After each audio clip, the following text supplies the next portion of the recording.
Commander? Do you have a few minutes to talk? One-on-one? I should get back to my duty, Skipper. Rifles don't maintain themselves. Not yet, anyway. I wouldn't mind talking more later, though. Dismissed, Chief. Ma'am. Ma'am.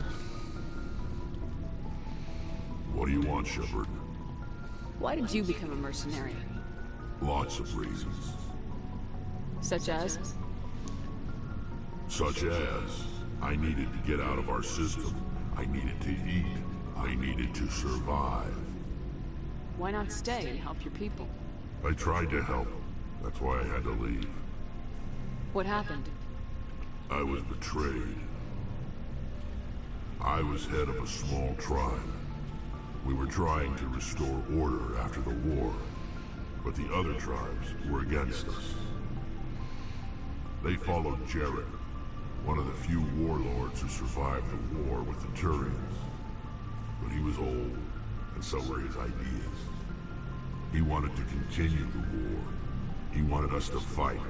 Turians, Solarians, each other. It didn't matter who, as long as we were fighting. What did you want?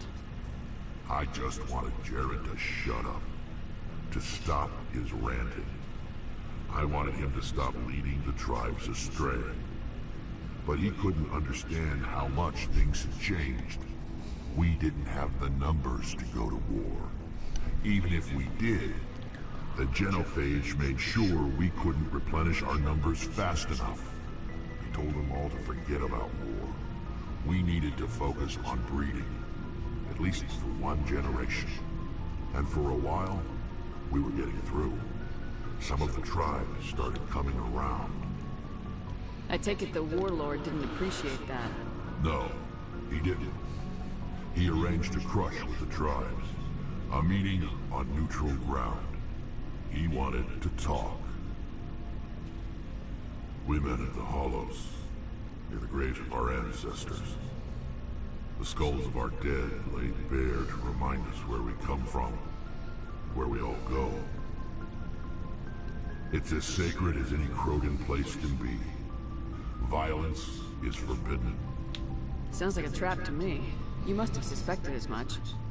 I did. But when your father invites you to a crush, well, there are some laws that even we hold sacred. Jared was your father? He was, until that day.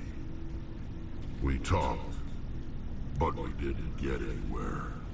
When it was clear that I wouldn't join him, he gave the signal. His men leapt from the graves of our ancestors like Krogan undead. The few that were loyal to me died quickly. I escaped with my life, but not before I sank my dagger deep into my father's chest.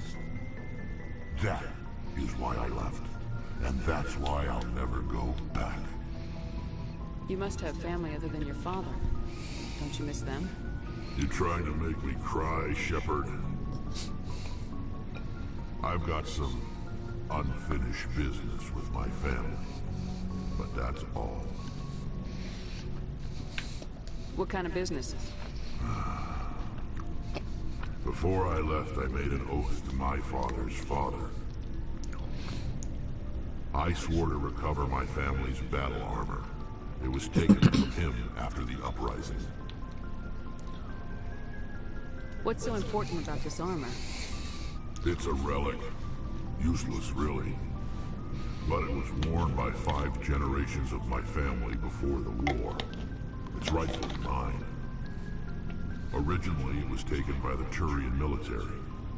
We weren't allowed armor or weapons after the war. Now, it's in the hands of Thane, a Turian scum who collects relics from the war. He's made millions selling Krogan artifacts that were stolen from my people. He's got several bases where he stores his goods. All fortified and guarded. I just don't know which base has my family's armor. Just tell me where to start looking. I'll upload the data to your nav system. But Commander, I want to be there when you find him. So long, Rex. Shepard.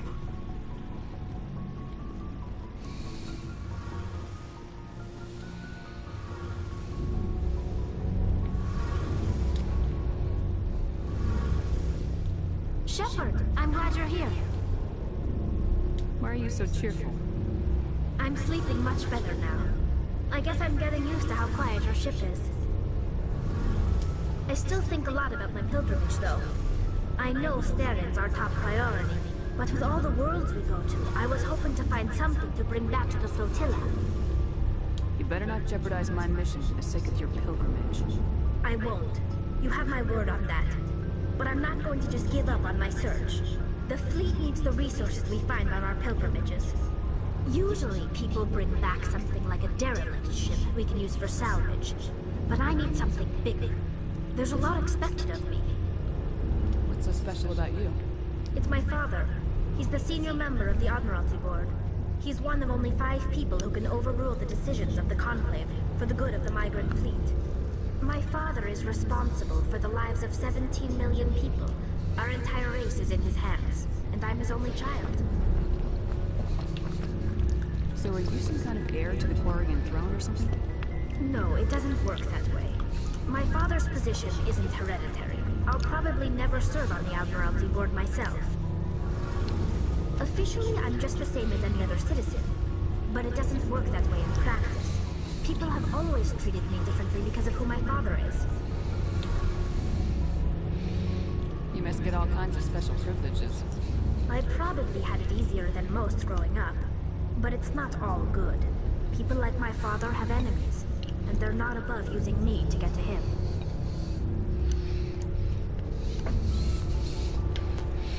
Why didn't you tell me this before? I guess I'm just tired of people judging me because of who my father is. Everyone's waiting for me to do something great on my pilgrimage. Something that will forever change our lives for the better. If I don't, it's like I failed, and that reflects badly on both me and my father. What would you need to bring back to make everyone happy? Something that would help us better understand the Geth. They've changed significantly since the exile. They've continued to evolve. We've done our best to study them, but it's not easy. They're very reclusive. Until recently, they never went beyond the borders of the Veil. And all the Geth we run into now are under Thane's control. We'd need to find Geth operating on their own, independently. But I don't want this to get in the way of our mission, Shepard.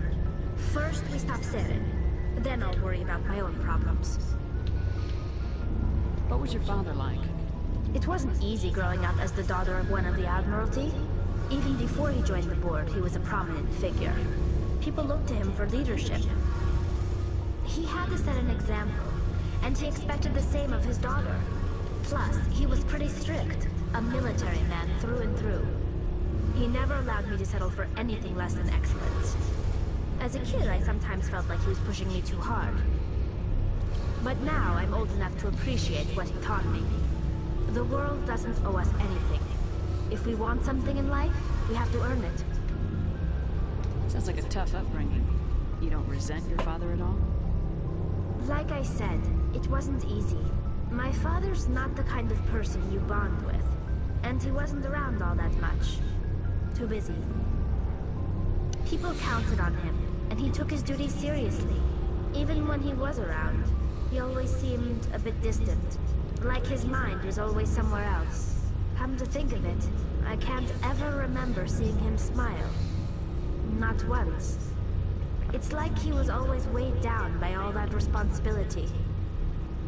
I mean, I know he cares about me, but he never really showed it, not in the usual way. I guess the best thing I can say about my father is that I respect him. Where was your mother in all this? Mother was around, but she always seemed to kind of blend into the background. Almost like she was overshadowed by my father. He tends to do that to people. She passed on about 5 years ago. Some airborne virus that swept through the fleet. Happens sometimes when the filters start to break down. I think my father took it pretty hard. After she was gone, he became even more focused on his work. I think that was his way of dealing with the grief. I want to talk about something else. Like what? I should go. See you later. See you later, alligator.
Message coming in.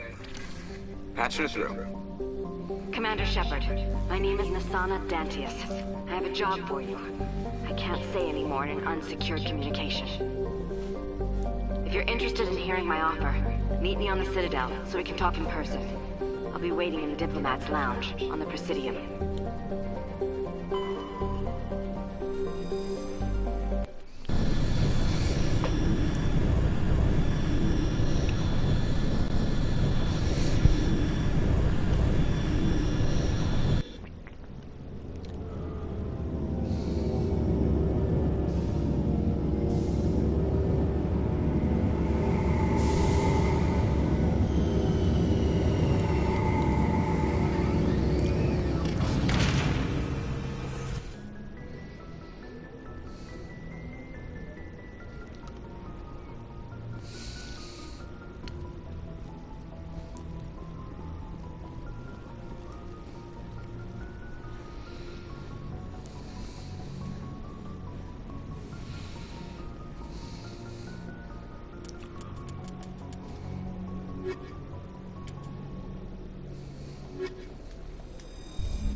Equalizing interior pressure with exterior atmosphere. Logged. The commanding officer is ashore. Exo Presley Rear has Admiral the deck. Mihailovich. Ten hut.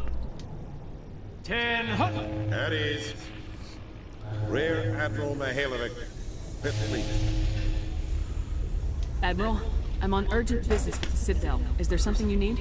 Let's get one thing clear, Shepard. You might be a specter to the aliens, but to me, you're just another junior officer. Be respectful. I command the 63rd Scout Flotilla. You and the Normandy were slated for my unit after shakedown. And the Council got their paws, claws, tentacles, whatever. They got them on our ship, and you.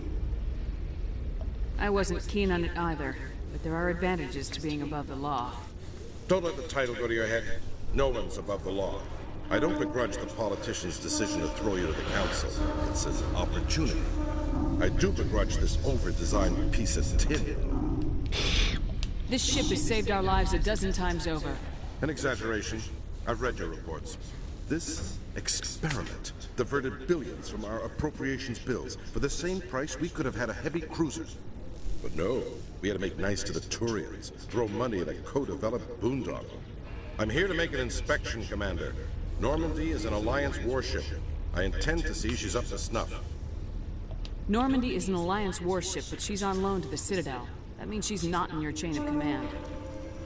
I believe there's something wrong with my ears. Did you just contradict me? This ship is Council property right now. So respectfully, please clear the gangway. Have it your way, Commander. But expect me to file a report on this. Ooh.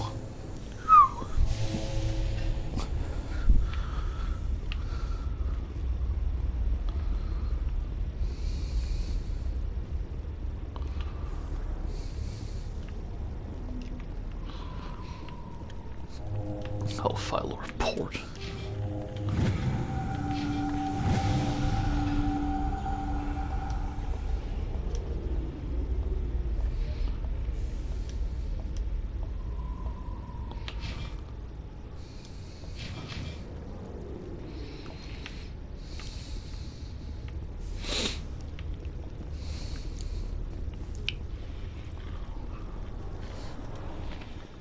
Presidium technicians are struggling to understand why a computer system catastrophically overloaded recently. Technicians are reportedly unsure of what caused the malfunction, or even what the system was originally designed to do.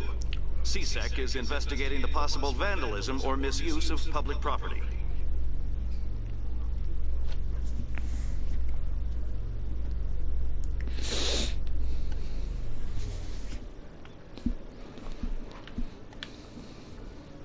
Commander Shepard, Khalees had been seen in Al-Jalani, Westerland News. Would you answer a few questions for our viewers? What sort of questions? People back home have heard a lot of wild stories about you, Commander. I can give you the chance to set the record straight. What do you say? So long as you understand that I may not be able to answer all questions. I'm sure our viewers will understand.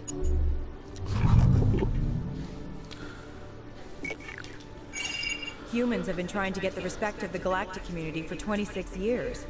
With that in mind, what are your feelings on being the first human Spectre? We all know it should have happened years ago. I hope the Council realizes that we won't sit at the kids' table forever. Some believe that without firm action on our part, the Council will continue to treat us like poor relations. Have you encountered any situations where the Citadel asked you to place its needs before the needs of Earth? I think they know not to ask me to work against my own people. I think our viewers will be glad to hear that, Commander. You've been given command of an advanced human warship for your missions. Is there anything you'd like to say about it? The Normandy is a triumph of human engineering. Like our development of fighter carriers, it shows other races that we're able to think outside the box. That's gratifying. Many defeatist officers claim that the Alliance can't compete with the naval power of, say, the Turians. Do you think it was appropriate to hand Earth's most advanced warship over to the Citadel? Miss Al-Jalani, I wear the Alliance uniform, and if you think anyone other than me says where the Normandy can go, you're sadly mistaken. No offense intended, Commander. I'm sure you have to follow the orders of your superiors. Of course, now your superiors are aliens. One last question, Commander. Rumors back home say you're tracking a rogue Spectre named Saren. Do you have any comment on that? And for a long time, the Council sat on their hands with regard to Saren. I have to wonder where their thumbs were. Strong words. It's a good time for strong words. Good luck in your mission. Thank you for your time, Commander Shepard.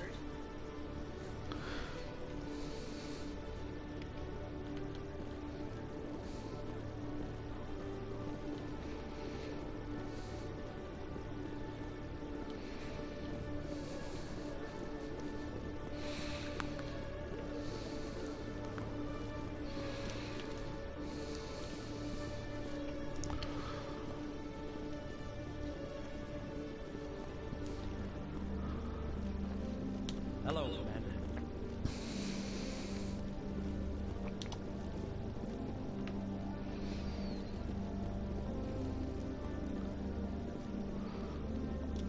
Good to see you, Commander. Good to see you, Commander. Good to see you, Commander. Commander.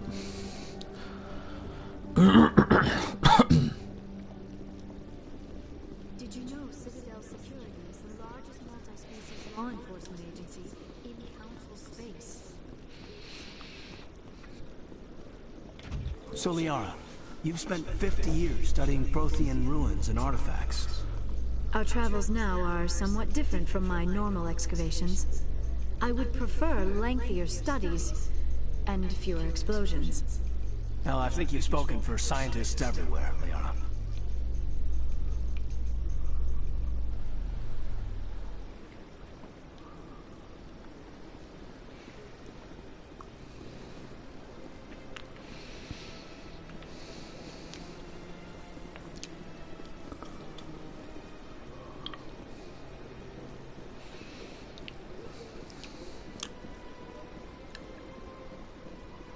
Is there something else I can help you with, Commander?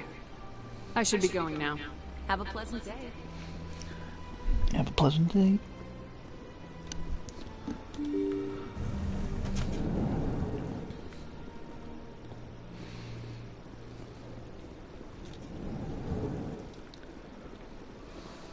I heard what happened under the Artemis Tau cluster. The Council wasn't too happy about the destruction of those Prothean ruins. This isn't a game, Ambassador.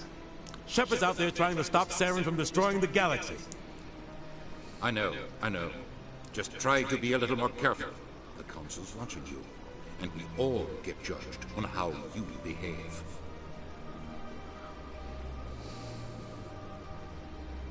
Yes, Commander?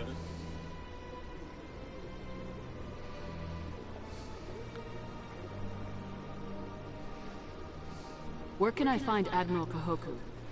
Last I heard, is there anything else, Commander? I should go. I'll be here if you need me. I'll be here if you need it.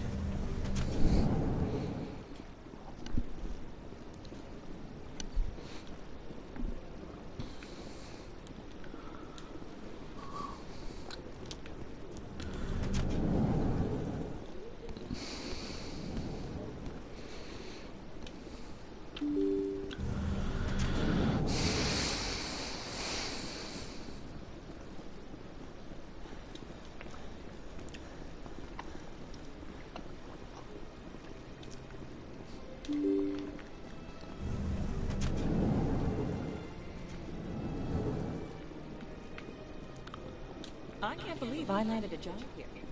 Human delighted. Welcome. It is good to meet you.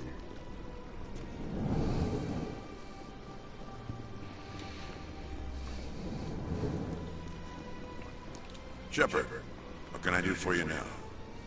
I'll be going now. Goodbye.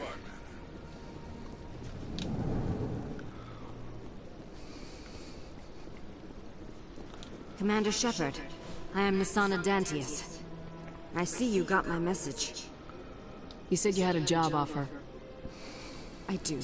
My sister Dahlia is a crewman on a cargo vessel operating out beyond the fringes of the Traverse. Her ship was attacked by privateers. There were no reported survivors. You want me to hunt down the people who killed her? This is where it gets complicated. Last week, I received a message with her voice on it. Dahlia is alive. The rest of the crew was killed, but she was taken prisoner. The slavers demanded a huge ransom from me in exchange for returning her unharmed.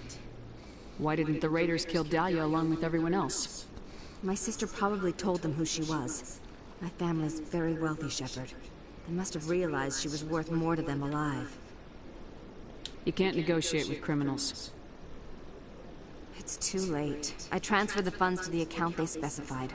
Only they never released her. They haven't contacted me since. I've made a terrible mistake, Shepard. I'm a diplomatic emissary.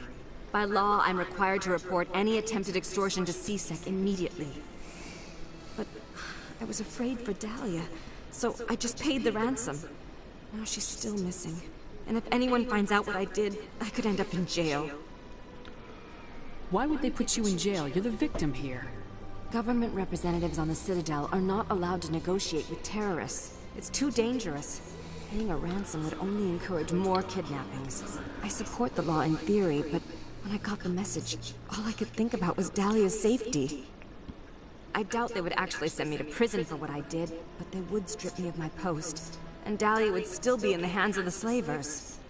You got in over your head and you expect me to pull you out? This is easy money for you, Shepard. I've already found her.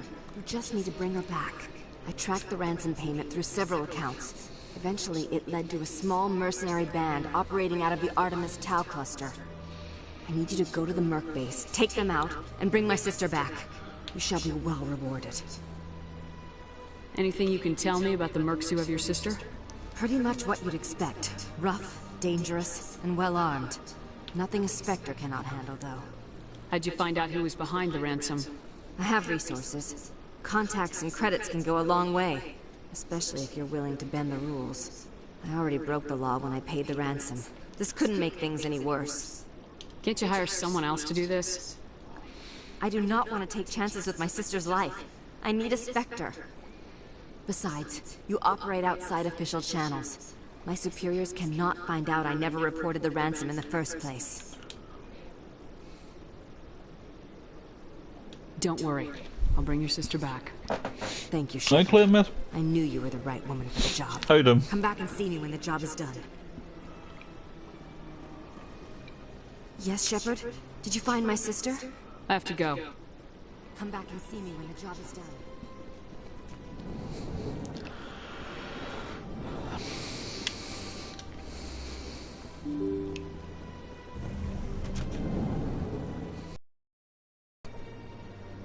Well, nice. Yeah, not bad.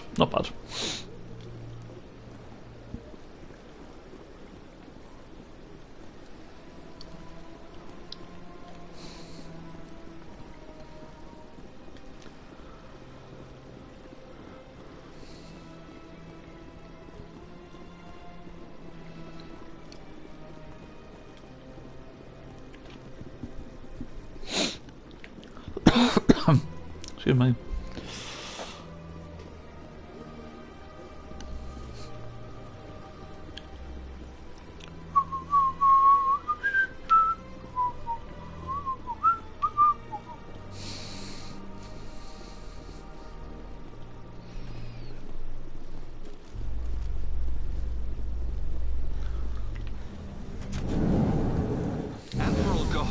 A respected member of the Alliance military has passed away. The veteran soldier who won the love of his troops during conflict with the Batarians died of natural causes. Kahoku is survived by his wife and 3 children who are planning a small private memorial service.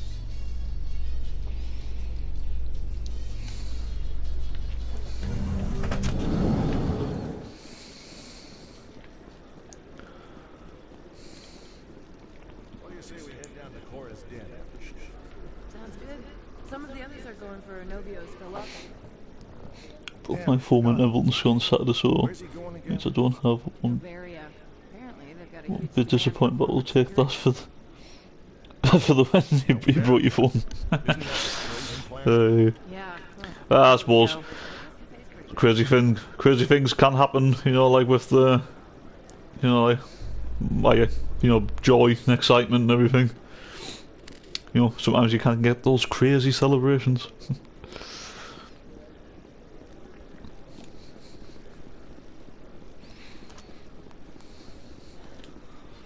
Yeah, I was shocked in that, like, when it happened and that, to be honest, because, I mean, obviously I was just going by what people were saying, you know, on the Saturday where, because everyone was saying if anyone was likely to, you know, to score, it was going to be like Oxford. I was thinking like, oh, if there's a goal at the Kazam Stadium, it's definitely going to be Oxford, but oh no, 89th minute, Embleton, get in.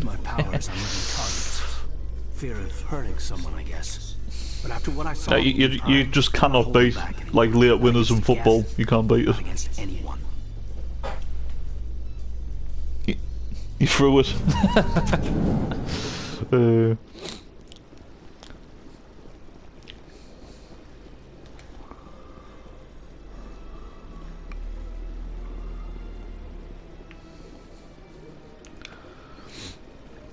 So, are you going to get it repaired, or are you going to get a new phone?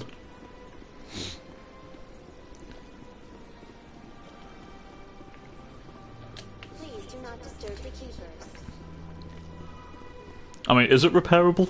I suppose it just depends on the damage.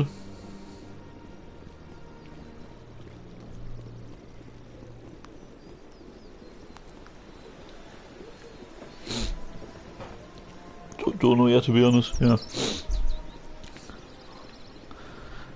Rebecca and Michael Petrovsky. I don't care what you think, Michael. It's my decision. I know you're hurting, Rebecca. but don't let your grief hurt your baby too.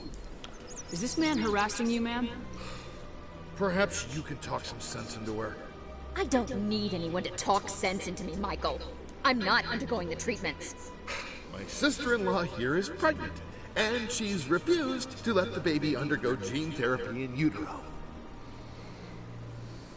Forget it. I don't have time for this. Who asked you anyway? Forget it, Michael. I'm leaving. Damn it, Rebecca!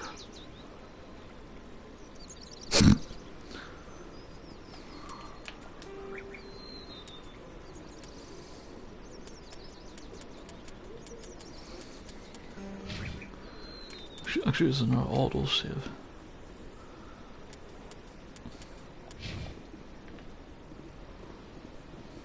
Yeah, I shouldn't have done that. It's a shame, but I threw it hard. It doesn't turn on. Yeah. Yeah, I kind of wish I went. Kind of wish I let the dialogue go on a little bit longer there. Greetings, Earth Clan. How can this humble servant be of use to you? I should go.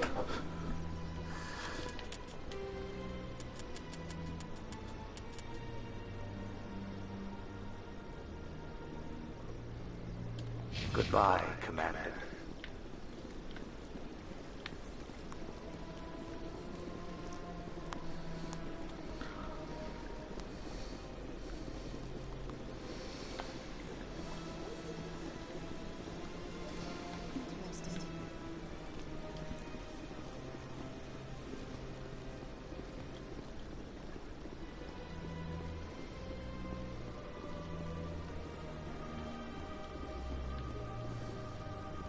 Hello again, Commander. Commander. I see even the humans find the consort here resistant. Welcome. It is a pleasure to see you. You're with the Alliance? My brother's a private back on Earth.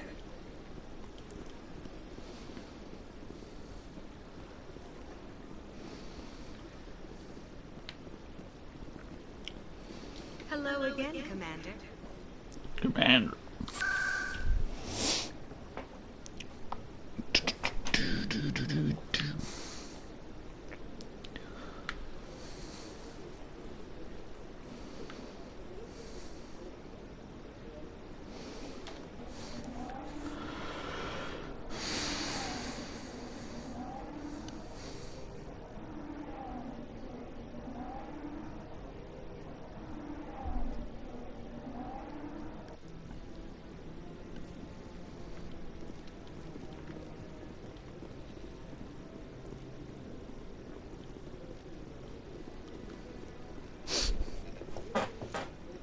One thing I can't get over is how good Patterson saved. Well, I know, yeah, absolutely fantastic, wasn't it?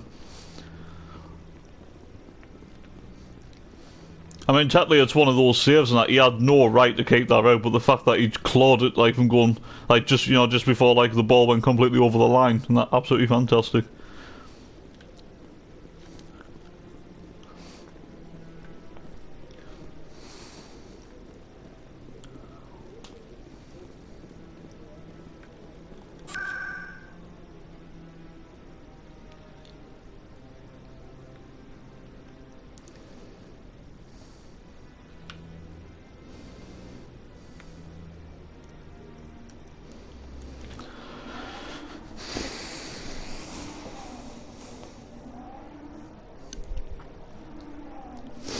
Yeah, with that Patterson save and that kind of makes me think of like a David De Gea-esque kind of saver, if you get what I mean. I'm sure like there was one before where De Gea's like practically clawed it away and that, because those kind of saves are like really hard when you think about it, because you haven't it's almost like you're going backwards and you got to like force your hand and like you go forwards and like, you know, like you're trying to like just make sure like it's not like going past you and that to get it away. They're the hardest saves to make in football.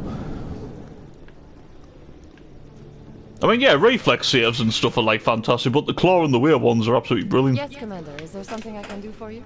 I'll be going now. Goodbye, Commander. Nice talking.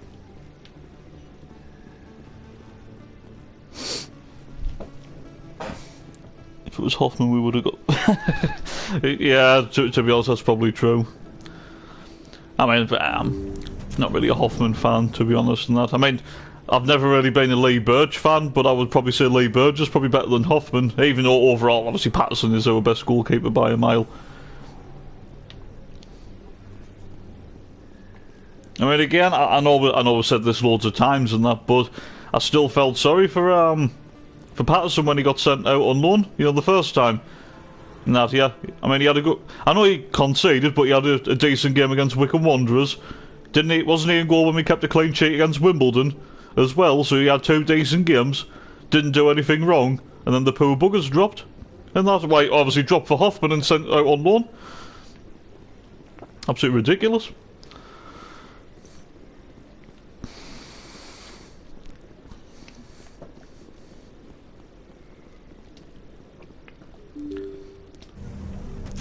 That's still the problem though, isn't it? Where if we get promoted and that, I know there's an option to make one of Diaco or Hoffman's low moves permanent, but I'm sure one of them automatically becomes a permanent deal if we get promoted, but I can't remember which one. Yeah, so one optional, permanent transfer, and one automatically becomes a permanent transfer, which is why unfortunate. But I just can't remember which one though.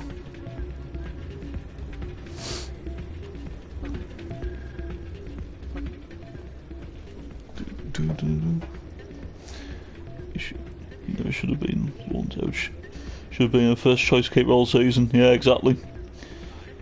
We've got to buy both. Yeah, so it is both. Yeah. I mean, I was thinking that at first, and that, but then something was making us think, was it not like one automatically has to get bought and the other one's like optional? But yeah, like they both automatically become permanent players. But to be honest, in that they have both struggled in a lot of games in the third tier of English football.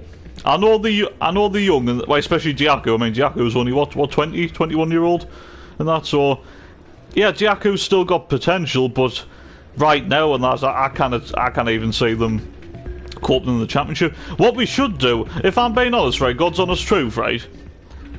I know this might sound a bit daft, right, but make Hoffman automatically becomes a permanent transfer. Maybe sell Hoffman, right, or send him out on loan, right, but then eventually sell him, whatever, right. And Diaco, keep sending him out on loan until he improves, and then obviously we'll take him back, you know, when he's a much better footballer. I mean, Hoffman, like I said, I just don't think he's good enough deep down. Diaco, there's potential. There is potential with Diaco, but I still don't think he's fully cut out for English football just yet. We've seen glimpses of his quality, but just not enough. He still struggles with the physicality as well. To be honest, I would actually consider sending Diaco out or back on... If we do end up in the Championship next season, I would actually send Diaco back out on loan to a fellow League One club. Or maybe a lower-end Championship side or something, I don't know.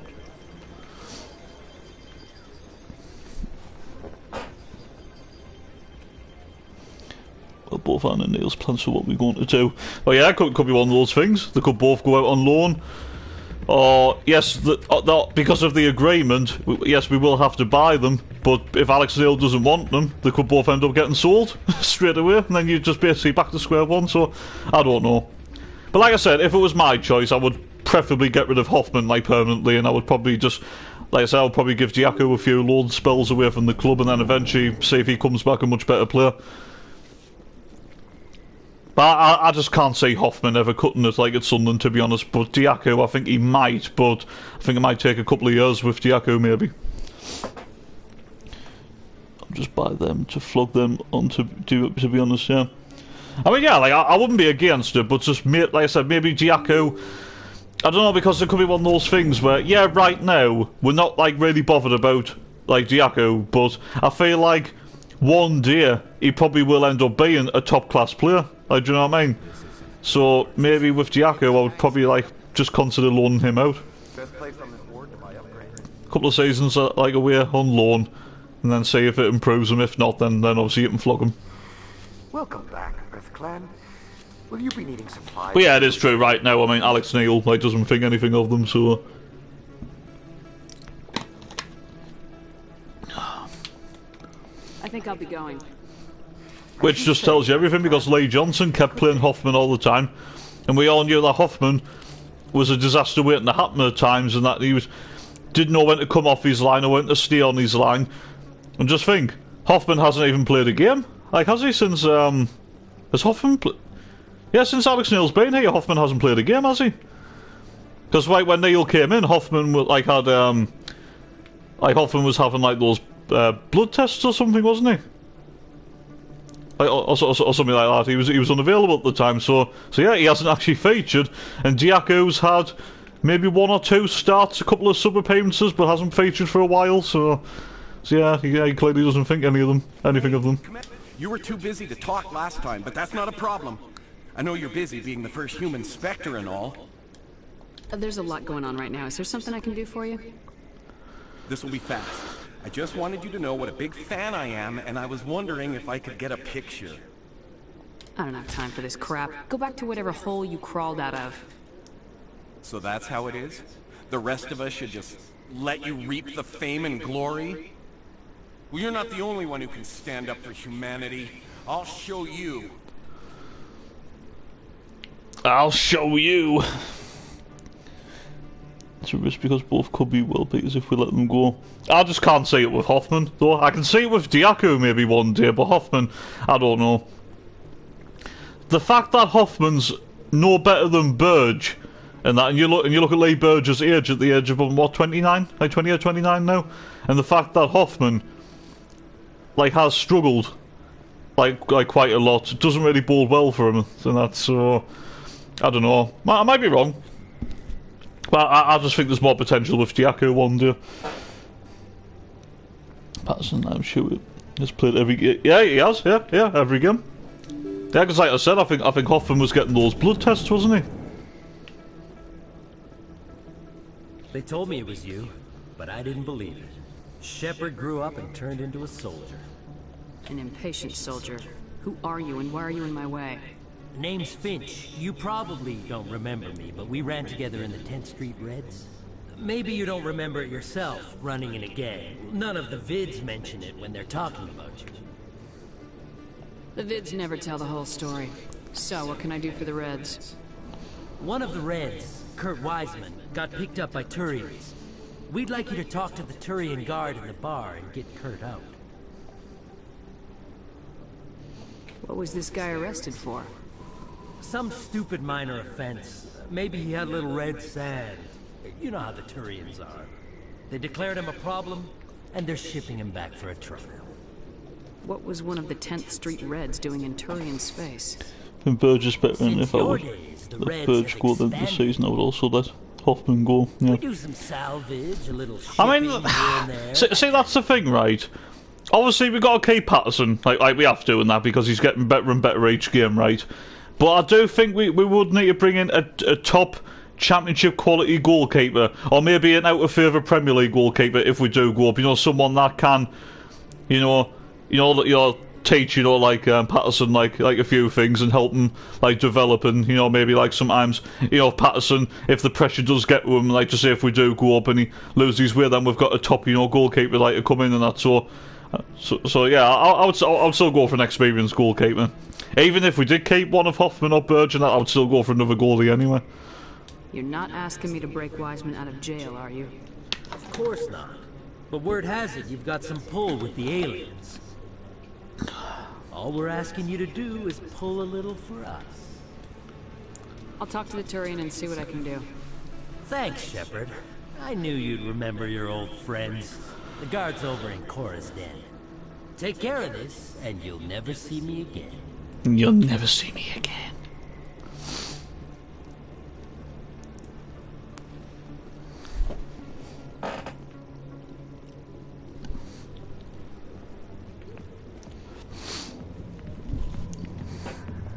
If we go up, I'll give Patterson the chance to be our first choice keeper championship, but you're right about bringing someone in. Oh yeah. I agree. I obviously keep Patterson in goal, but we would have to bring in someone of like an experienced goalkeeper of quality. And when I say experience, I'm not talking about like a bloody a Jason Steele or a blown Lee Camp-esque goalkeeper. I'm talking about like someone who's actually like being a consistent performer like for the team. Like someone who wouldn't mind you know, being second choice, but, you know, but maybe playing, like, cup games or coming in, you know, like if Patterson was injured, or just say if Patterson had, you know, like, had a little dip in form or something. But yeah, I would definitely keep Patterson as number one if we go up, definitely. Like, he's earned the right. I mean, Christ, 5 clean sheets in 7 games. I think the lad's done really well. Although, to be fair, he was in goal for the Wimbledon game, wasn't he? So technically, I think Patterson's got, what, 6 clean sheets? Like, this season? For someone who was, you know, like, has only started playing regularly since Alex Neil's come in. I think 6 clean sheets for a young, up-and-coming, like, goalkeeper from our academy isn't too bad, to be fair. And with 5 games remaining, I wouldn't be surprised if he got another 2 or 3 clean sheets, if I'm being honest. I got business here, but not... Can I help you? You've got a prisoner named Kurt Wiseman. I'd like that prisoner freed. I'd like a lot of things, human. Desire forms the foundations for organized society. The xenophobe will remain in Turian custody. This is not negotiable. What sentence is Wiseman likely to receive? Considering that he attempted to commit a xenophobic hate crime, I would expect him to receive a lifetime imprisonment. What crime did Wiseman commit? He attempted to poison medical cargo being sent to a Turian colony to treat an outbreak of a dangerous disease. If he'd succeeded, millions would have died. This human is a dangerous xenophobe. Why are you calling him a xenophobe? The human acknowledges affiliation with several anti-alien organizations.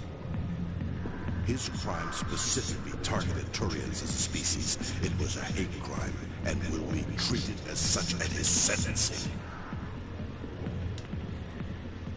I'd rather not have to kill all your guards to free this man. Why do you want this criminal released? Is it part of your mission, or are you just helping another human? I'm a Spectre. I don't answer to you. Release Wiseman now. The Council should have known that humans were not ready for the authority of the Spectres. The prisoner will be released. Turian people at least respect the rule of law. Oh, 9 Renegade. I love it. I have a question. What would you do with Diamond? I still don't think Diamond's good enough to play for us, if I'm being honest. And that he's done well at Harrogate, but the thing is with Diamond, I think he is a decent League 2 player and that. But when he has played for us, I mean, come on, there's like not enough goals, not enough assists and that. Christ, I might be wrong. Hasn't Diamond only scored like 1 or 2 goals, like for Sunderland, and maybe like odd 1 or 2 assists here and there and that? Like, I don't think Diamond's good enough, to be honest. If he's not good enough, like, for us in League 1, then he's never going to be good enough in the Championship. And that's the thing. It's not like Diamond's like really young or anything. So I don't know. I mean, he has a bit of pace and that. He's a bit direct and that, but he cannot pass the ball. I think he's a bit clumsy, to be honest, at times. Like, half the times he doesn't know what he's doing. And that's so. To be honest, I would probably. I mean, obviously, anyone that comes through the academy, right, we have a lot of respect for, right? And obviously, like, as a person, obviously, you like the lad. You know, like he loves the club and everything. But to be honest, I would probably, if not sell, maybe another loan out or something. I don't know. Like maybe like a loan to a League 1 club. Like give him another chance to see if he can do it in League 1. Because like I said, if he can't do it in League 1, then he's never going to cut it in the Championship. So for me, either sell or another loan away. So yeah.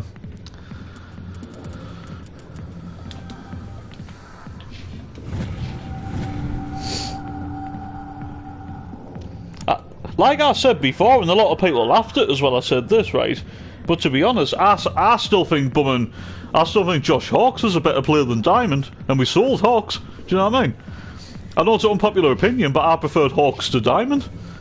And I there was a few times that I was actually wanting Hawkes to get a little bit of game time, and that, or at least be in like match day squads. But I think that they've kind of like sell Hawkes because he was what 1-2 years older than Diamond, whereas Diamond's obviously come through our academy, and obviously I'll have a little bit more respect for him. But I think Hawkes is a better footballer than Diamond, if I'm being honest. I mean, it tells you everything because Hawkes is playing for Tranmere, who are going for automatic promotion, where Diamond's playing for Harrogate, that are what pushing for a playoff spot, maybe just outside the playoffs, something like that. So it does tell you, in a way, that Hawks is a better player than Diamond, when you think about it. Just my opinion. Just my opinion. Anyway, I'm going to quickly pop to the toilet. I'll not be long.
Right, I'm back. Harrogate 17, so... Alright, so technically Harrogate were even worse than what I thought of that. I thought Harrogate were like... I thought Harrogate might have been like looking for a playoffs push, so... Yeah, so technically that kind of tells you everything, doesn't it? After the season, Chip probably will keep him squad player with Gooch. Renegade being out of... contract, Clan Yaku going back from the so... so we do need... maybe. But there again, though, I suppose it also comes down to, like, what kind of investment's going to be put into the squad as well, because... I mean, yes, but we want to get out of this division, but what is the point of actually getting out of this division, right? If KLD is not going to put any money into the club, if he's not going to put any money into the club, then we'll just come straight back down. That we have to spend money in the championship, otherwise we are going to struggle. And I don't want Sunderland just to go up to be in a relegation dogfight in the championship. I mean, I know that does happen to a lot of teams that go up, right? But Christ, even look at Blackpool, for example. Blackpool went up, and they've had a bloody good season. Like, I want Sunderland in the championship, for starters, right? If we do go up, right, at least mid-table, or maybe an outside chance, you know, of a top, or a top 10 finish, something like that. But don't want Sunderland to be in a relegation battle, because if that happens, then we know we're just going to go back down. And that we don't want that kind of season. If that's the case, then what is the point of having a billionaire owner and that's not willing to spend any money? You know what I mean?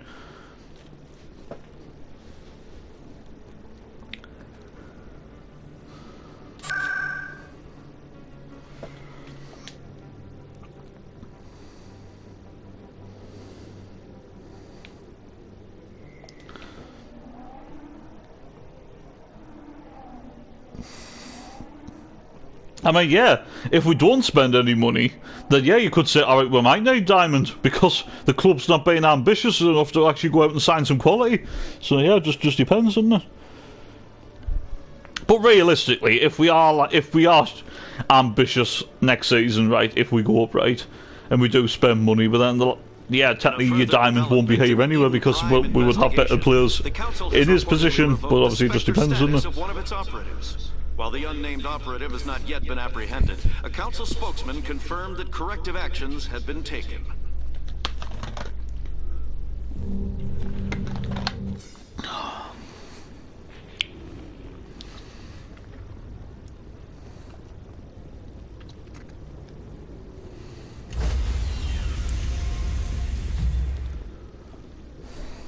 Stand by, shore party.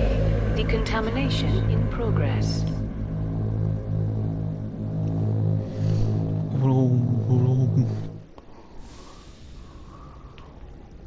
Logged. The commanding officer is aboard. Exo Presley stands relieved. The executive officer. Alright. It's the Macedon system and infiltrate the mercenary base. Okay. Message coming in. Patching it through. Commander, Miss Al-Jalani's story on you just aired. I don't agree with everything you said, but at least you got her on your side. I just hope it doesn't damage relations with the Council. Yeah, the Council can kiss my ass. I'm entitled to my opinions. When you wear that uniform, you represent the Systems Alliance military. As a Spectre, you represent humanity. There is one other matter, however. The Citadel has been trying to play down Saren going rogue. It makes the Spectres look bad. Your mention of him was politically inconvenient. I'm sure Saren inconvenienced the people he killed on Eden Prime, too. I'm on your side, Commander. Remember that. This comes from the Joint Military Command. I won't keep you any longer. Fifth Fleet out. Fifth Fleet out. Sweden players go now, regardless of what happens. Q needs alone. Say we are in League 1. He's too good for League, just bring him. Yeah. Yeah, I agree. I mean, if we do go up, he's not going to be good enough to play right back in the Championship because he hasn't. I mean, he's only played twice in that so far, like for us, not since he's come here. So yeah, regardless what division we're in, that he needs to go out on loan. Yeah, I agree with that.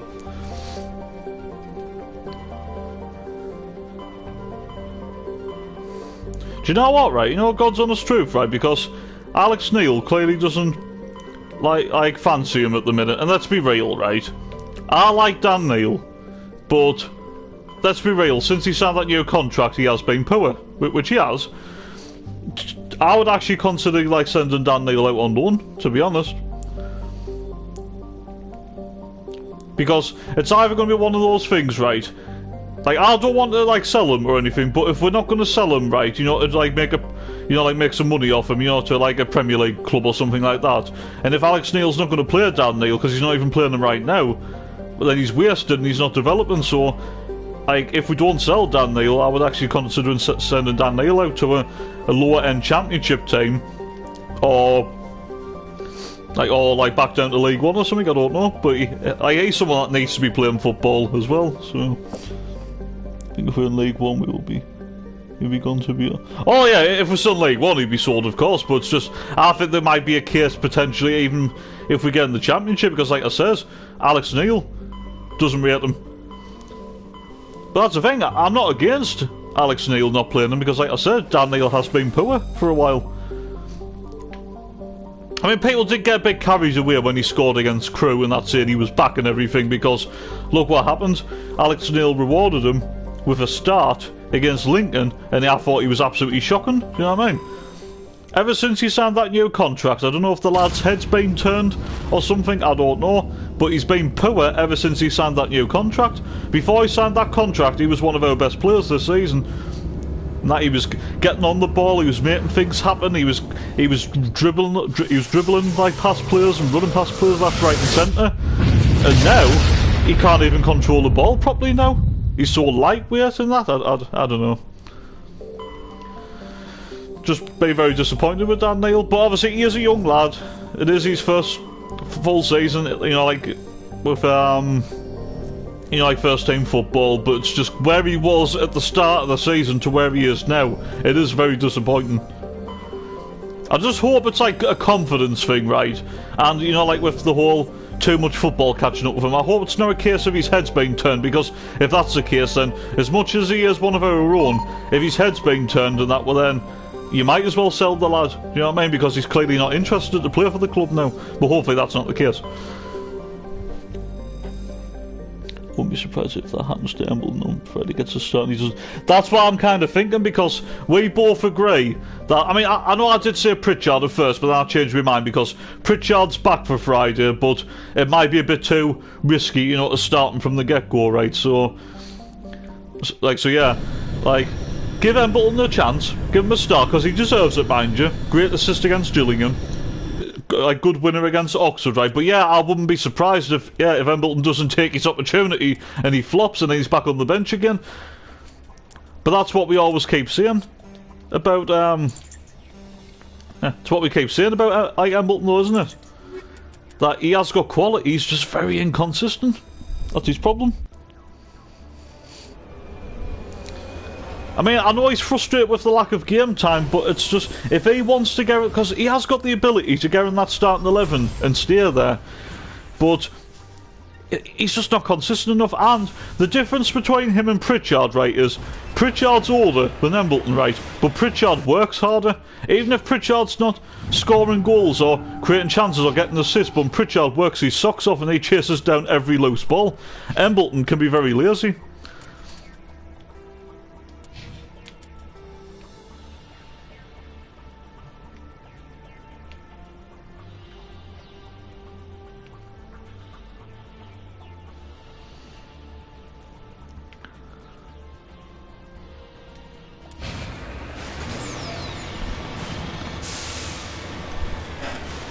But yeah, like I would definitely give him a chance on Friday.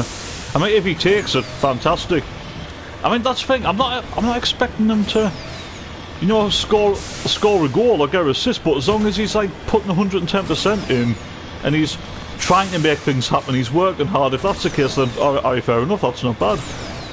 But if he's on that pitch and he goes missing and that, well, then obviously he's just letting himself down, isn't he? Although overall, when you think about it, he's actually contributed more this season than what he did at Blackpool, and I think he played better last season when he was on loan at Blackpool. He didn't get many goals or assists, but he contributed every game, like, with working hard, and he was creating chances. But with us, he's just very hot and cold. Got it.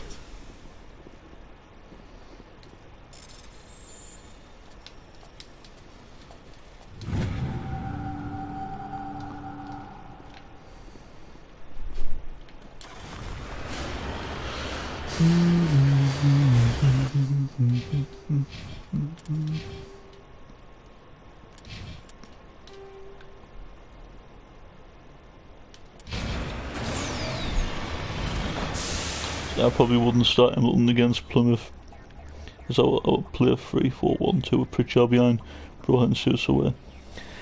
You know what, that's actually a good point in that, because a formation change would be needed, because, like, no disrespect, but even though, to be honest, I'm not really worried about the Plymouth game. I'm more worried about Friday than Plymouth, because, no disrespect to Plymouth, they've had a good season, right, but are Plymouth really a top 6 side?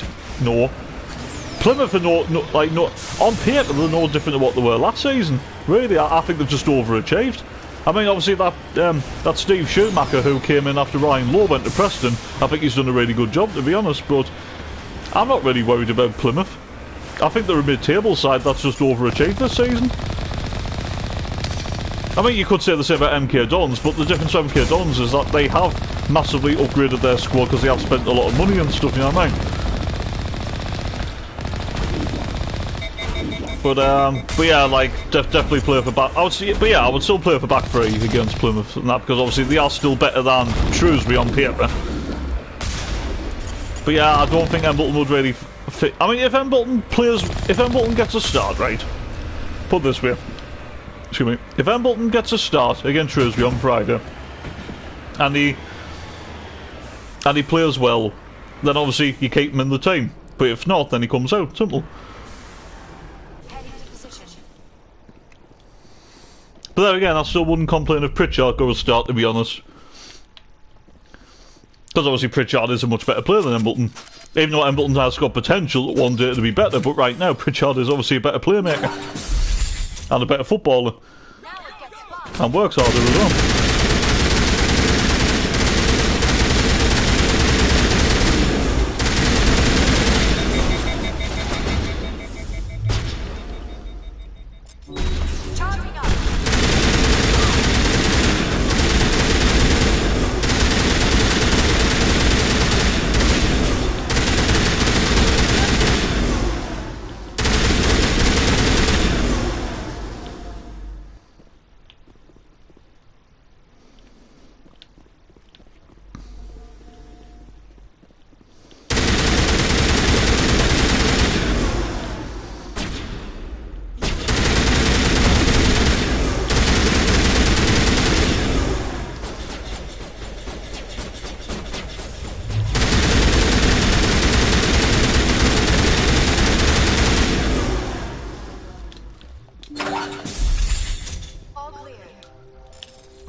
Against Plymouth, he'll go Patterson, Winchester, Wright, Sirkin, Gooch, Matetia,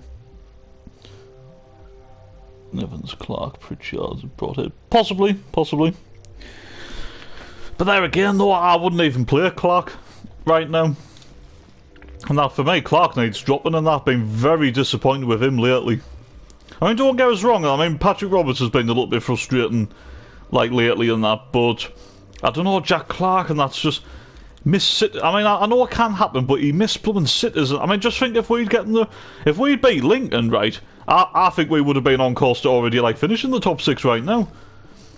But yeah, he missed those sitters. He could have had a hat-trick against Lincoln, and I don't know, against Gillingham, and then obviously against Oxford. It's just really frustrating player to watch at the minute, Clark.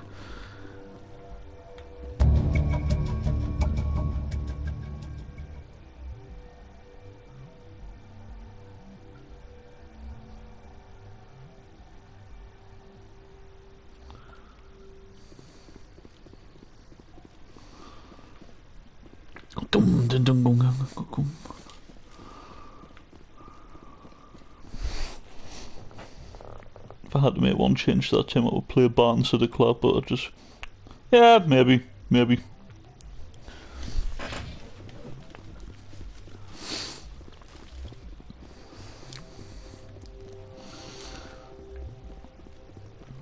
It is, like, funny, isn't it, right? But in a way, I kind of respect it, right? I know it comes across a bit strange, but I do respect it, right?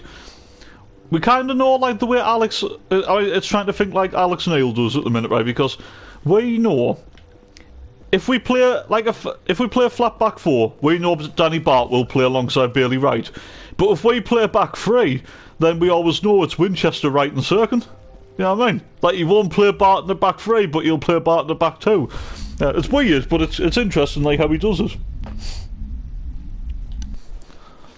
But I suppose that proves why he is a good manager when you think about it, because like, he has different, like, tactics, he has different, like, approaches to each game, you know, like, depending on the team that we're up against. He's not just one-dimensional, he's not the same, like, every game, because if you're the same and stuff and that, and you don't change that, but then you're just very stubborn. Oh, and obviously, Neil's not stubborn because he will change things.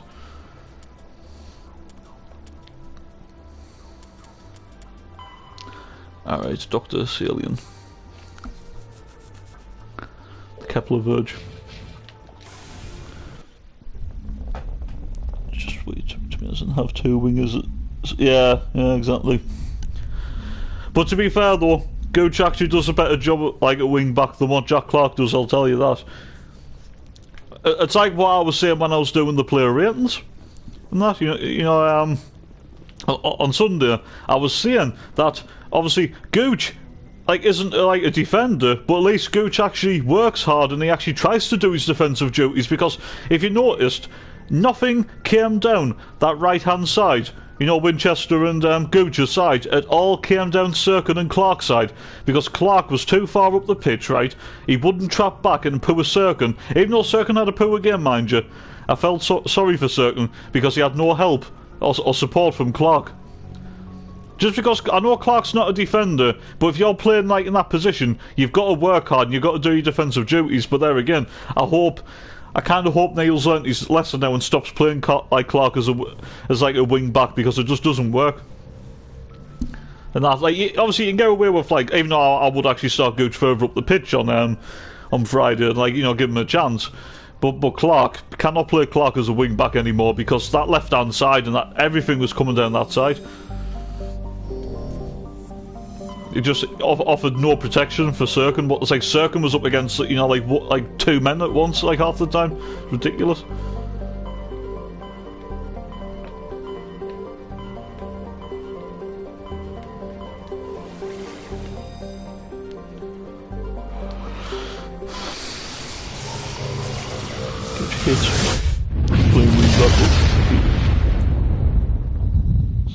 Yeah, exactly. Like, he doesn't like playing there, but at least when he does play there, at least he doesn't always play great at wing back. I mean, there's been a few times where he has made mistakes, or sometimes he hasn't trapped back properly, but most of the time he tries to. Like, and obviously I respect him for that, he works hard. But Clark, on the other hand, just doesn't do it. So, like, it's one of two things. Either you've got to get your head down and start performing, whatever position you're playing in, or Alex Neil's got to stop playing Clark as a wingback. Simple.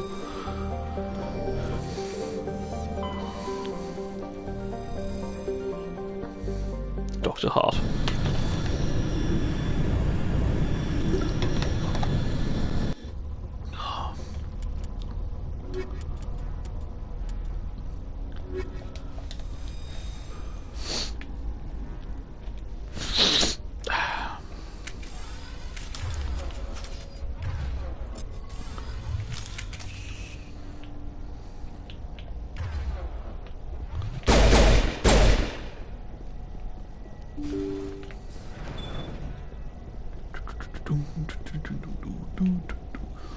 I always find these missions like aboard like a ship or something a little bit creepy. I don't know why.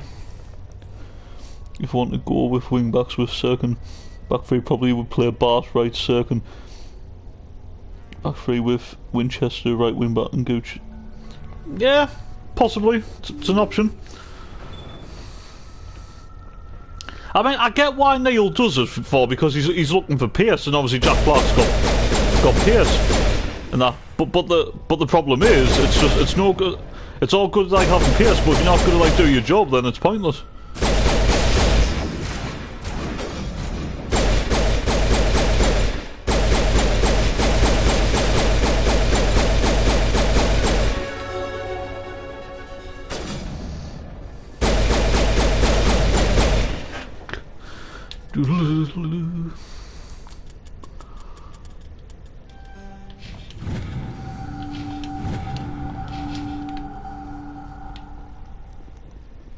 Yeah, that's not a bad show, to be honest. And that if he did stop playing Clark as like when he does play back three, yeah, play Gooch left wing back because he can play there, and he has had a few good games there this season. And then move Winchester right wing back, and yeah, have a back three of Bart, Wright, and Sirkin. Or even you could throw Callum Doyle into the equation, but there again you'll have two left-footed players like playing in the back three. So I don't know. It just depends, doesn't it?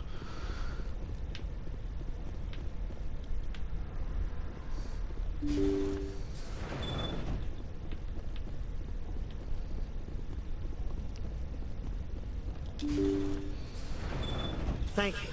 Thank you for saving me from those things. Commander, that's him. That's Dr. Salion. Salion. What? My name is Hart. Dr. Hart.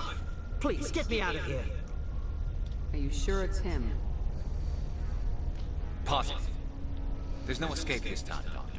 I'd harvest your organs first, but we don't have the time. You're crazy. He's crazy! Please, don't let him do this to me. Put him out of his misery so we can get going. Gladly. Your days of butchering are over, Doctor. No! Please! Please!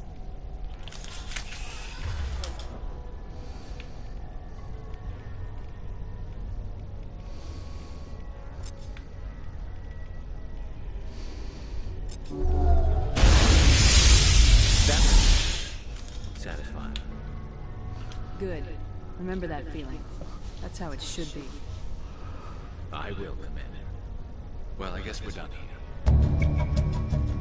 Salion's medical equipment is stained with the blood of many species. Pale blue, violet, orange, and more than a few dark red. But his work has ended here. Time to head back to the Normandy.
Can I ask you something? Why was someone trying to start trouble with you about Flanagan in the match preview?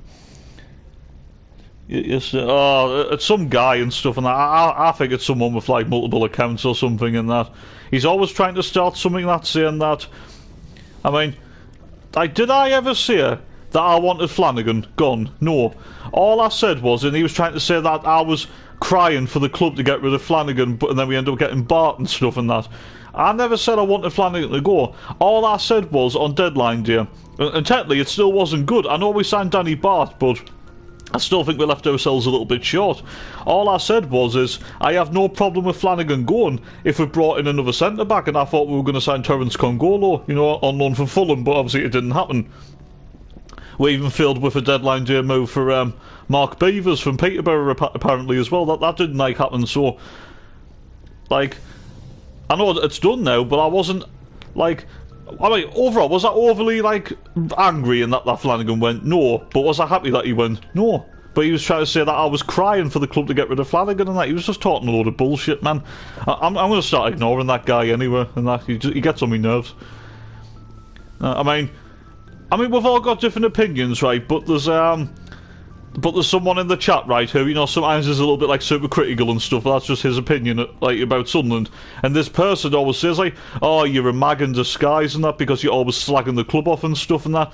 Like, it doesn't mean that he's a mag just because he's like over-critical and stuff. That's just because he cares about the club so much. It's his way of expressing himself and that. A lot of people think if you slag the club off, it means that you're not a proper supporter or you're a mag and that because you slag the club off and stuff. You're allowed to slag the club off in that. You're a fan.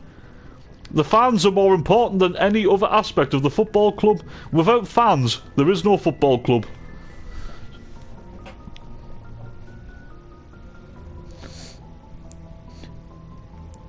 Said if we got no setback, yes, I would be okay with Flanagan go, but wasn't crying for him.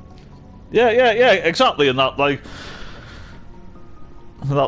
wasn't obviously like wasn't over the moon that Flanagan like went or anything. I wasn't like I wasn't saying, "Oh, go on, I get rid of Flanagan and stuff," because why would I say that for when Flanagan was one of the most improved players this season? Flanagan was one of our best players in the first half of the season. And just think, when I did the preview yesterday and I found out that Shrewsbury's got the joint third best defensive record in the league, just think, Flanagan's gone into that Shrewsbury defence and improved it when you think about it. Because look at the Shrewsbury Town defence. They've got Ethan Ebanks-Landell, who used to play for Wolves, and now they've got Tom Flanagan. For Shrewsbury Town, that's a pretty good blooming back two when you think about it. That's a good defence for Shrewsbury and that. So, in a way, we've let Flanagan go from... When you think about it, before Alex Neil came in, our defence was shit, which it was. Basically, we let one of our better defenders go to improve a mid-tables defence when you think about it. So, it's crazy, isn't it?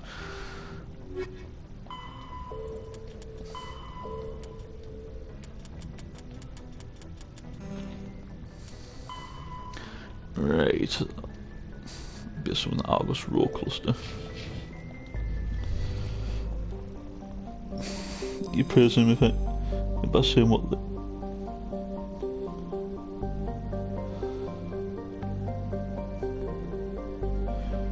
you praise him by saying they had a better defence. Well, yeah, exactly. Why it's true. Shrewsbury have got a better defence than Sunderland because we've conceded 9 more goals than them.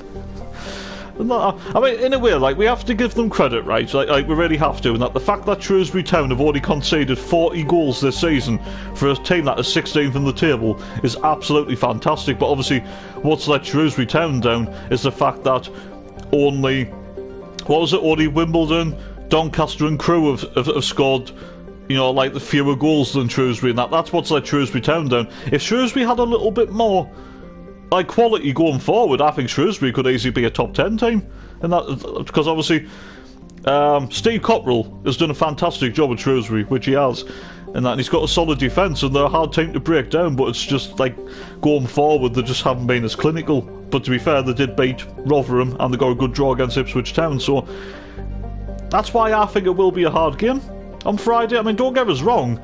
We have to win this game. It's a must-win, but I've just got that funny feeling that I think we might drop points. I hope I'm wrong, but I think we're going to drop points.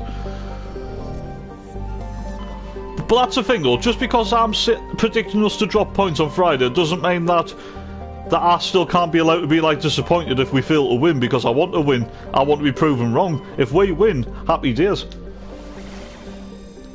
I know it is we, isn't that? Like, obviously, like when you're hearing like someone like me saying that I'm more worried about Shrewsbury than Plymouth, and the reason being is because Plymouth will be a bit of an open game, a bit like Oxford, whereas Shrewsbury will come to, you know, like frustrate us and play on the counter attack, and Shrewsbury are a very good team at that. You know what I mean?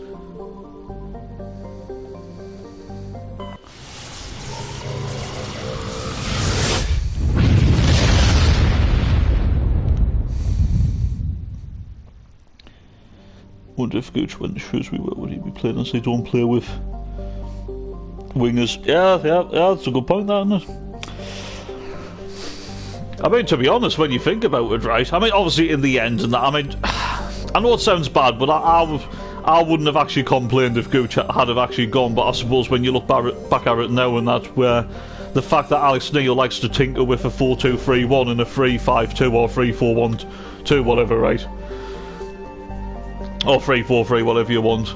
The fact that he likes to tinker with these formations, I suppose maybe it is good that we're actually still like a hold of Gooch, even though I wouldn't have complained if Gooch had actually left in January, if I'm being honest, but he's still here, and I suppose, and that whatever happens like after this season, I suppose Gooch has, you know, like Gooch will like is going to like contribute in that between now and the end of the season, so yeah.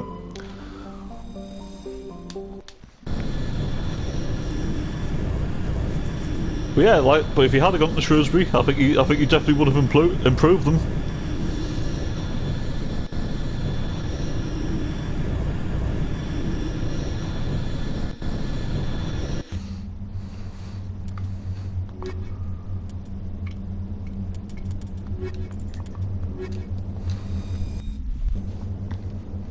We're going to Oxford one Gooch, but the club told that they wouldn't sell him to a promotion rival, yeah. Well, I mean, obviously that makes sense.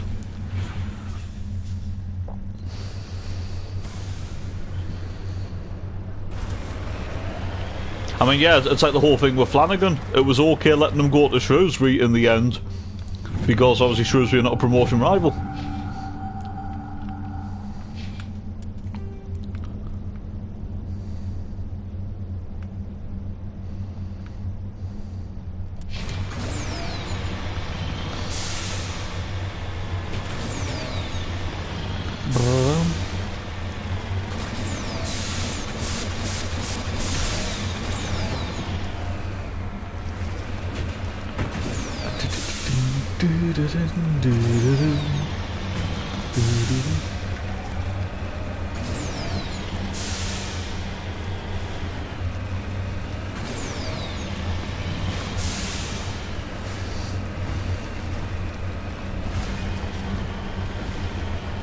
Turian corpse.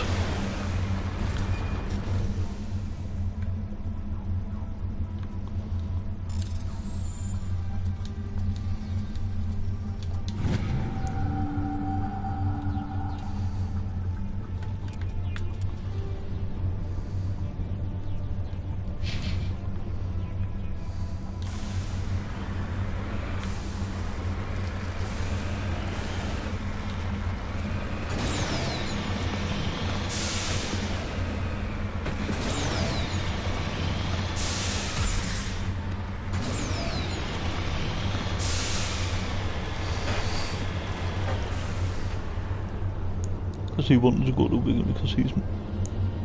They are... Aye. Yeah, I suppose when you think about it, aye.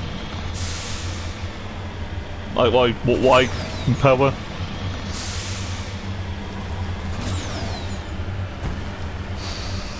I mean, not why... I mean, I suppose why McLean, but there again, obviously when James McLean was at Sunderland, obviously Gooch and that had, like, was still playing for the under-23s and he was getting loan spells away, wasn't he? So I suppose McLean doesn't count. I mean, Jordan Jones to an extent, but there again, Jordan Jones like hardly played for Wigan. Anyway, haven't Wigan loaned out Jordan Jones or something like that? Yeah, didn't he go back to Kilmarnock? Or am I getting that wrong? I'm sure he went back to Kilmarnock. I might be wrong. He's a frustrating bloody player himself, and that bloody I mean, Jordan Jones, very frustrating player.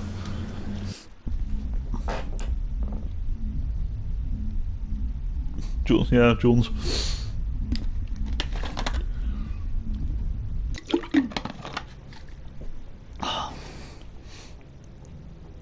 Because they want to go to replace Jones for you. Kind of backfired when you think, but there again, it hasn't really backfired in that because, yeah, obviously they were hoping to get Gooch and that to replace Jones, but when you think about it, it doesn't make any difference because Wigan are still going to go on and win the league, aren't they? So,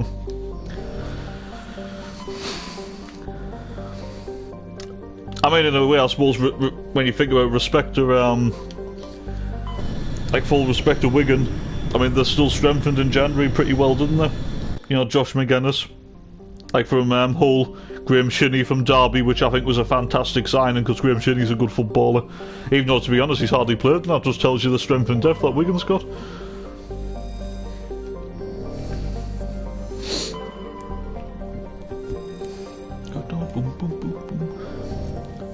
Yeah, I've only just realised right now with that, and this is a good thing.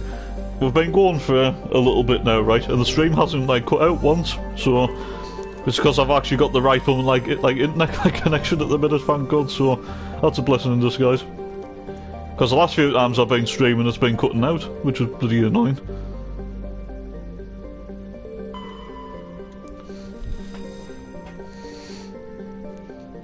Think about it, the reason why Coach probably wanted to go to Wigan is look like to go up. Yeah, well, yeah, I suppose that is a key aspect of it, isn't it?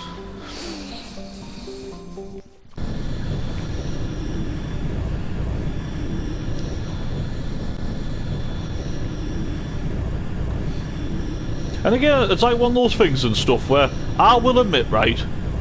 I mean, in a way, Clayton, like respect to you because you are someone that you do defend Lyndon Gooch a lot, which I respect because it's like me where I defend Corey Evans a lot when he gets bum stick, but at least it's one of those things, right, where like not afraid to, you know, like admit if they play well. I mean, I've seen people criticising Gooch, you know, at the weekend. Like I said, I'm not always Gooch's biggest fan. I have criticised him quite a lot, but even I admit I thought he had a good game against Oxford. I thought he was one of the better players on the pitch, and even I'll hold my hands up and I'll admit that. But some people don't because they have an agenda to certain players. I mean, it's like Corey Evans, for example. I've defended Corey Evans a lot, but because he scored a goal, a lot of people are praising him. If I'm being honest, I think Corey Evans actually played better against Lincoln and against Gillingham, if I'm being honest, and I don't think Evans was as good, despite getting on the score sheet, if that makes sense. So, it's funny.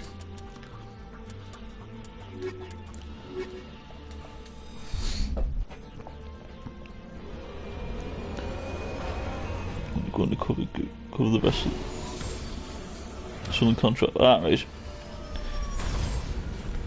I think Gooch was amazing, but he was better than fucking Clark and Roberts. He was! Yeah, he was, I'll admit that. I mean, Roberts was average. I don't think Roberts was terrible, but I think Roberts was average in that, but Jack Clark was awful. He was the worst player on the pitch by a mile. Clark, he was terrible. Absolutely terrible. I mean, yeah, I know, like, Neil took him off eventually, but to be honest, that Clark could have easily went off at half-time himself, and he probably should have.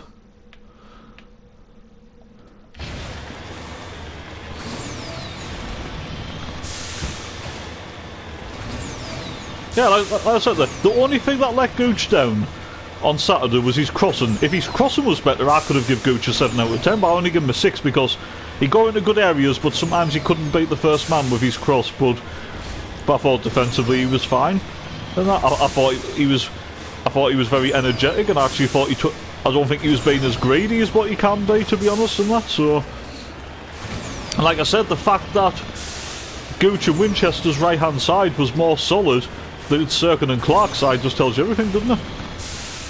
But yeah, I'm one of those people, right? I'll say it how it is. If I think someone's played well, I'll say they've played well. If I think they've played bad, I'll say they've played bad. Yes, I do defend Corey Evans quite a lot, but I remember the Sheffield Wednesday game. I'm sure I did criticise Corey Evans pretty badly that game. I'm on about when the beat us 3-0, do you know what I mean? But sometimes in that, like, I mean, I'm not being like nasty or anything, but I do feel like sometimes a lot of people, like, do criticise players and they won't give them any credit just because they do have a bit of an agenda to them. I'm not saying everyone, I just think some people do, but obviously you get that with all sets of fans, don't you? It doesn't matter what football club, you just get some players that are just never gonna win over fans. So just the way it is, unfortunately. Even like last season as well, and it still gets me a little bit as well. I know it's done now, but it's like Charlie White. I mean, like Charlie White was fantastic last season. He was, wasn't he? When you think about it, he was brilliant, right? But he still didn't get the praise he deserved, just because people were still, you know, like to slag him off and stuff and say, oh, but he doesn't do anything. Well, he doesn't do anything. He puts the ball in the back of the net, and then a lot of people say, like, oh, but he's left it too soon. And I defended Charlie White, and I said, maybe because last season was the first season that he was fully fit, because his first season, and that we signed him when he was injured, and Jack Ross rushed him back too quick. The second season, and that I think he was still like, I don't think he was 100%. And even Charlie White said last season that he felt good because he had a full pre-season. He was very clinical last season, Charlie White. And that, I mean, I know it was pretty like one-dimensional, but he only needed one chance, and he put it away. But a lot of people still slagged him off, despite all the goals he scored, and I thought he was tread very harshly, if I'm being honest. I mean, that's the thing, I'll hold my hands up and stuff. I didn't think Charlie White would actually come good last season. And that, like, I thought, nah, like, he won't score the goals because he had flopped the previous 2 seasons, but he proved me wrong, and I praised him, but some people just still wouldn't praise him, which I thought was a little bit harsh.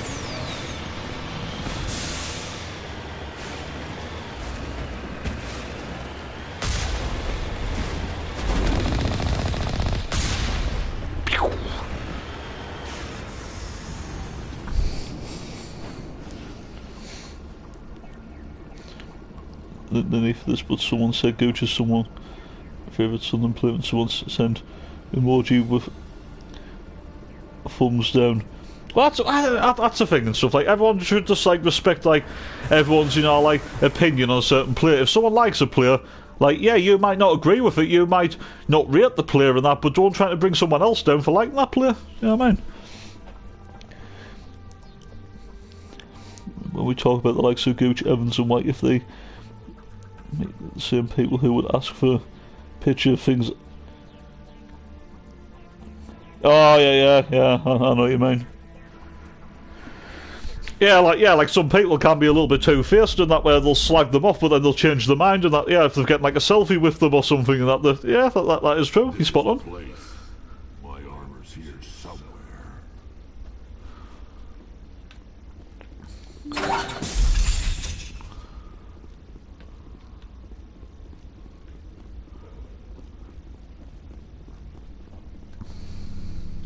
Enemies everywhere!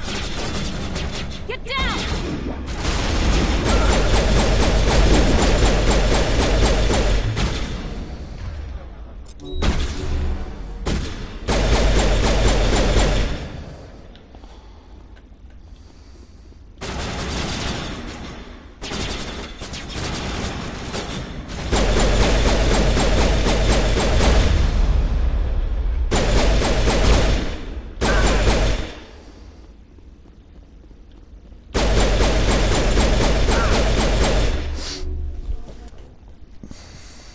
No wonder the players keep off social media.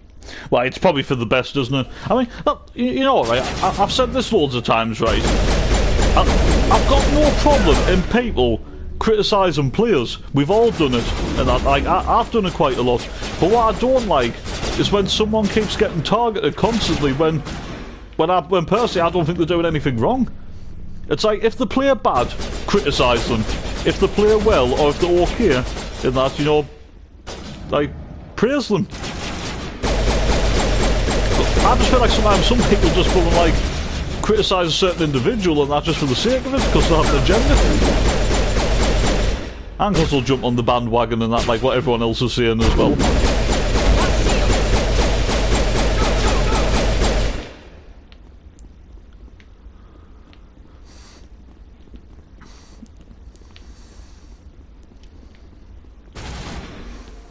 Now it's like, for example, if Corey Evans does have a bad game, I'll admit it, I'll say he's had a bad game. I mean, Christ, I even admitted I don't think he was as good on Saturday, but obviously he got a goal and he took it well, but I think he has played better. And the game before that, I thought he was decent against Gillingham, but I even said I thought he gave away a few too many daft free kicks. And that's just me being honest.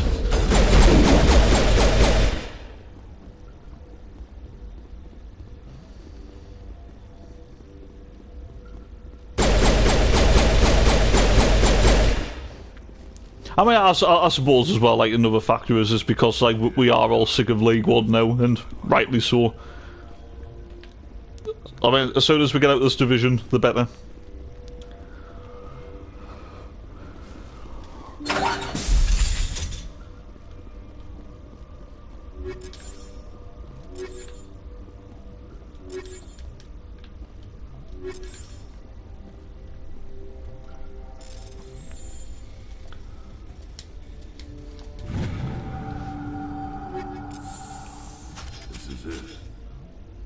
I can't believe my ancestors ever wore this piece of crap, but at least I've got it back. Uh-huh. Let's move, people.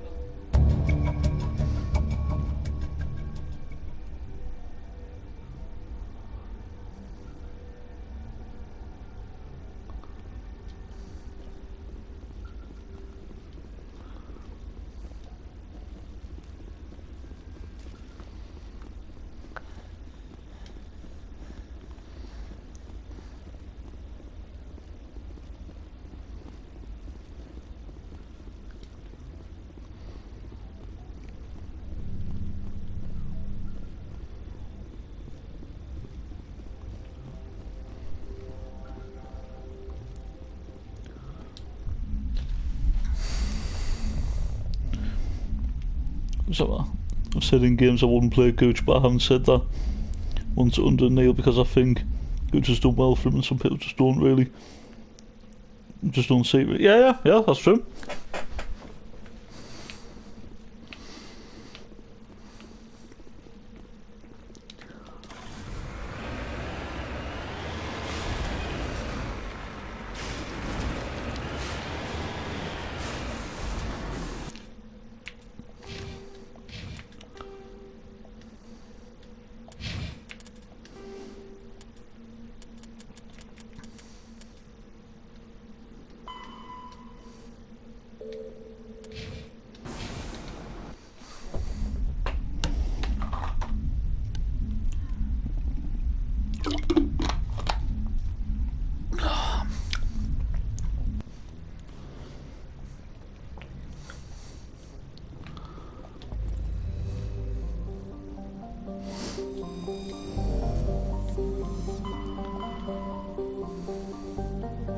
I'll leave Ferals to last because I want to try and keep that blooming young alive.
Apart from the crew game where he took off just after half time, but other, I think he's done even a few times he's good. Yeah, I mean obviously he made a bit of an impact off the bench against Gillingham. Approach control, this is the SSV Normandy, requesting a vector and a berth. Normandy, your arrival was not scheduled. Our defense grid is armed and tracking you. State your business. Citadel business. We got a Council Spectre aboard. Landing access granted, Normandy. Be advised, we will be confirmed confirming identification on arrival. If confirmation cannot be established, your vessel will be impounded. What a fun bunch. I think I'll take my next leave here.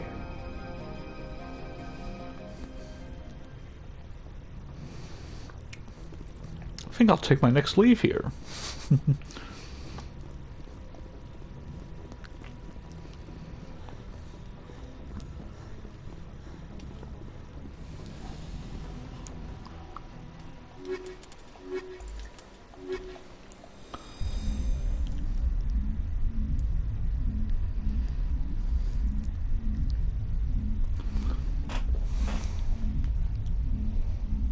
It's better CM than 09. Yeah, definitely, I agree. Equalizing interior pressure with exterior atmosphere.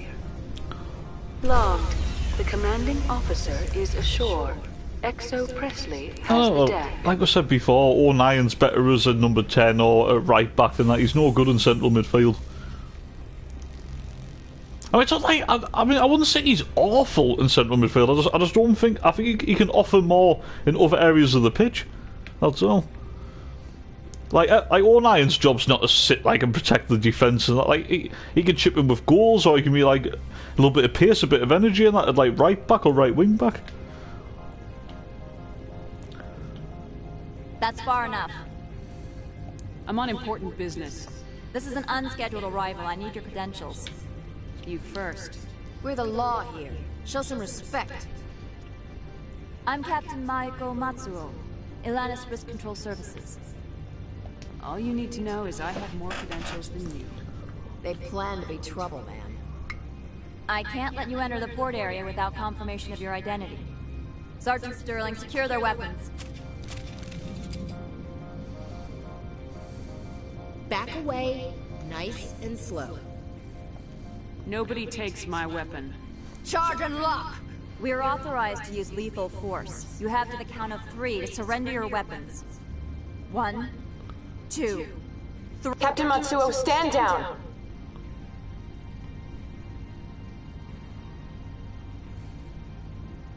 We confirmed their identity. Spectres are authorized to carry weapons here, Captain. You may proceed, Spectre. I hope the rest of your visit will be less confrontational. Parasini-san will meet you upstairs. Behave yourself. Behave yourselves. With 09 all them. Plus I'll play him right back. I'd rather play Winchester and Hume right wing back, rather play Gooch left wing back, rather play Cirque Camp, rather play. Yeah. So in a way, what you're kind of saying is that maybe 09's better as like an impact player off the bench. You know, fetch, you know, bring a little bit of like energy in that, like for like the last 15-20 minutes of a game. Which, to be fair, is like that's not a bad shout. Just like Winter, I'll be keeping my eye on you. I'm sure Parasini-san will answer any questions you have. I'm sure Parasini-san will answer any questions. Parasini-san.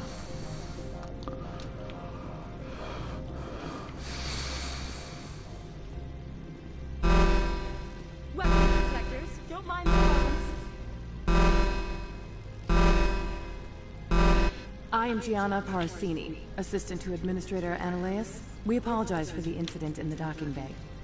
Someone pissed in your security chief's coffee today?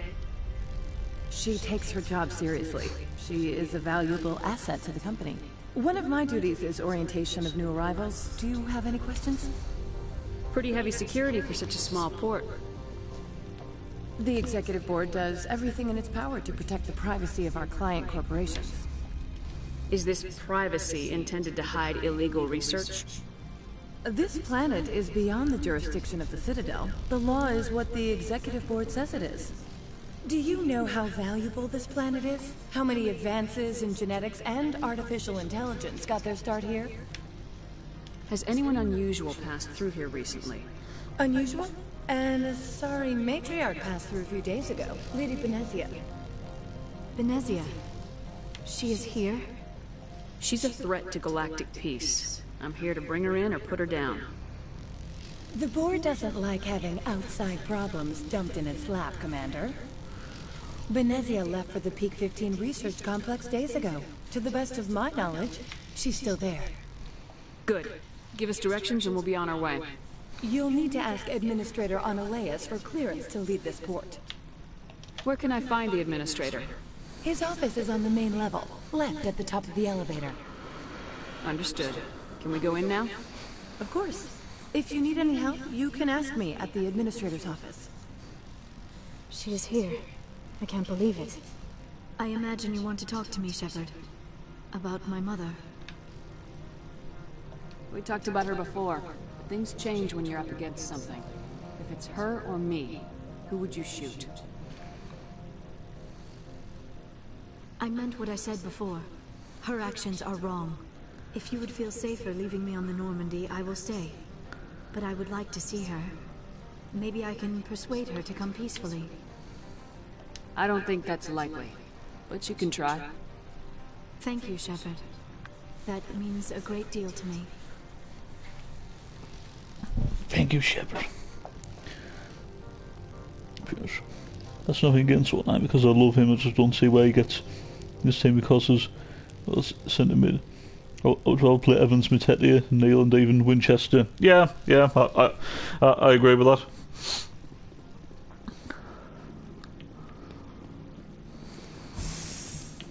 Welcome to Port Handshake. I'm just gonna go get a drink. I'll be right back.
Right, I'm back.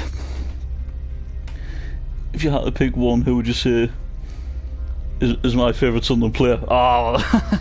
That's easy, that. Alex Pritchard. I mean, I know I still go on about it a lot, and I know it's getting a bit old now, but it's still funny how I did that video before of players that I wanted Sunderland to sign, you know, in the summer, and Pritchard actually came true, which was quite funny. Yeah, it's got to be Pritchard. Yeah, I mean that's the thing. It took him a while because obviously he did have COVID, he had that injury and that. But when he's fully fit, really good player. He's chipped in with, you know, like important goals, assists and creating chances as well. He's a cut above League One. Yeah, love Pritchard. I mean, I hope some daft idiots don't boo Flanagan on Friday. Nah, I wouldn't boo him. But if people boo him, then they clearly forget of like how good he was at the start of the season, because he was fantastic, wasn't he? Like first half of the season for us and that. I mean, yeah, there was one or two games in that way he wasn't as like good when they were formed to dip a little bit, but overall, and that Flanagan was one of our best players this season when he was here. You forgot. Probably Patterson. All right, nice. If I was to say a second favourite, I would say Bailey Wright, and I do like Bailey Wright. I mean, he has his moments at times, but when he's like when he's at his absolute best, and that, I still think Bailey Wright's one of the best central defenders in this division. And he is someone who will be able to play in the Championship as well, because, you know, plenty of experience with Bristol City. You should get booed. I just know what some people like. Oh yeah, exactly. People will boo him, and that's a thing. Of course they will. They shouldn't, but they will. So. The managers warned us about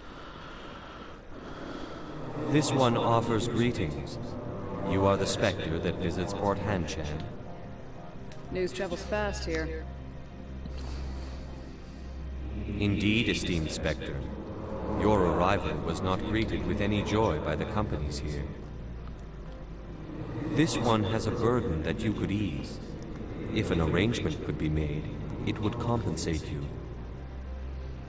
This one has procured a special item for a customer.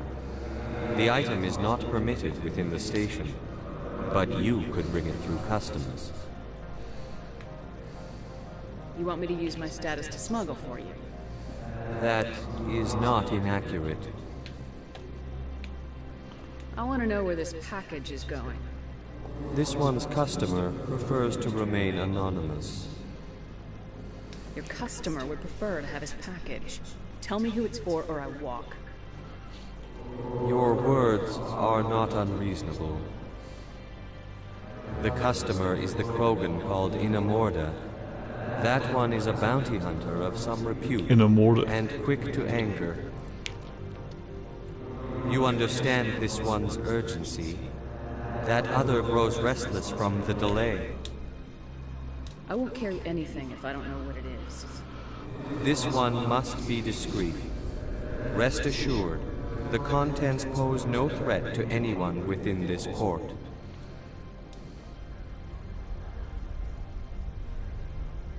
I have no problem with that. This one humbly thanks the Spectre. The package will be delivered to your vessel. I'm saying something if we are in League One next season, Gooch won't be here, and he probably will be at another League One. Please do not mention team. this to Just say Administrator what's going to happen, he will that get one booed. would levy Probably. fees. I mean, that's the thing in that. Is there anything else this one might help you with?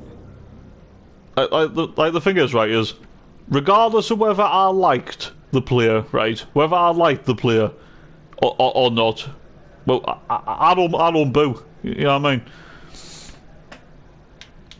Could I buy something now? Nah, it's just like it's like you don't have time for that. You know, just focus on the game and stuff. Like, regardless of whether they were successful for you or they weren't and stuff and that.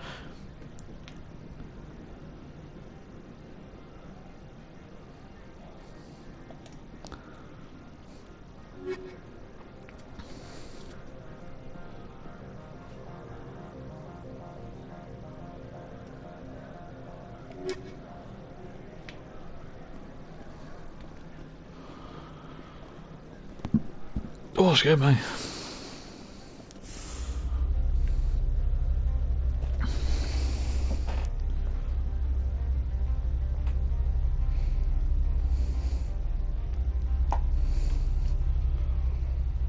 I just feel like sometimes that, you know, like the whole, like, if you're booing like an ex-player constantly, then that's kind of like overshadowing the importance of the match, which is getting the 3 points. If you're constantly booing someone that used to play for you and that, but then you're more bothered about giving stick to an ex-player rather than focusing on the match, if that kind of makes sense. You're not so tough. I apologize for my rudeness when you arrived. I meant no disrespect. I have a responsibility to protect the safety and privacy of corporations here. The arrival of an Alliance warship was unexpected. Embarrassed to be put in your place? Not at all. My actions were correct, based on the information I had at the time. Is there anything I can do for you today, Commander? There are guards everywhere. Are there that many problems here? I'm sure Parasini-san gave you the ultra-special blah-blah about business here. Everyone wants to be protected from everyone else. But everyone also thinks they have a special right to kick over everyone else. Don't they have their own security forces? Everything from hackers to mercenaries. They have investments to protect after all. But we are the only ones allowed to bear arms. Which is why the companies constantly try to bribe my people. I have a clear policy against freelancing. Anyone who works on the side is fired. Your job is preventing problems, not solving them. Most of my job is diplomacy. Two corps start yelling at each other, my people walk in, flash some ceramic, and they start talking civilly. If there is anything this job has taught me, it's how to be impartial. Why are you still here? Are you guarding my ship? All of the companies have secrets. Some of them deal in things that are not quite legal. Having a Spectre here makes them nervous. Analea-sama is buried under petitions to kick you off-world. So you're waiting here in case he makes that decision? It would be more accurate to say we are here to prevent incidents between employees and your crew. Tell me about yourself. You first. I'm just a security guard. I heard that there were no human Spectres. How did you get that job?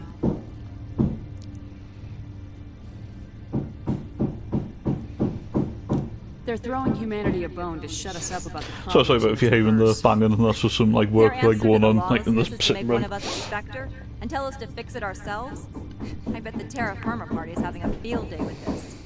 I served in the Marines for a decade, mustered like out in the someone private sector. who can put a 10% performance. So I ended up leading this detail. You can see it. You can see, yeah. Really won't be surprised if we could end up with McGuire at Lincoln. Really? Well, you never know. I'll be moving on.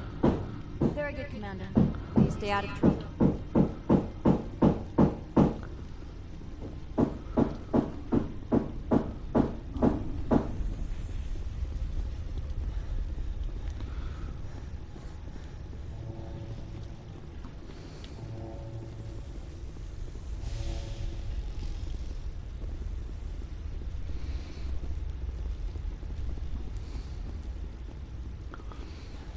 I mean, to be honest, when you think about it, even Chris Maguire and that, I mean, I love Maguire when he was here, don't get us wrong, but even Maguire and that, aside from the blooming hat-trick against us and that, he hasn't really done anything at Lincoln, really, has he?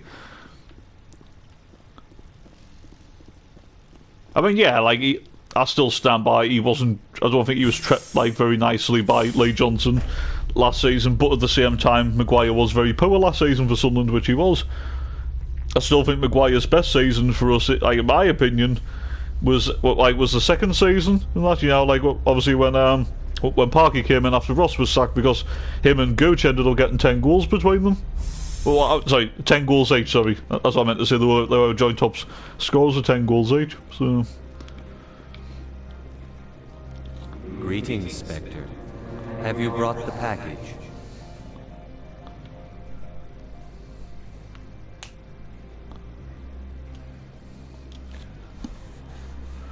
Here you are.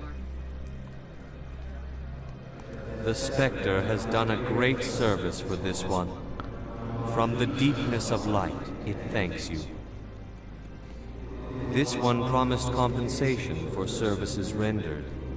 It humbly suggests that a sum of 250 credits would be most appropriate. You're trying to make me laugh. You think I'm here to amuse you? to make funny, sputtering noises when you offer an insult instead of a reward. No. This one would never.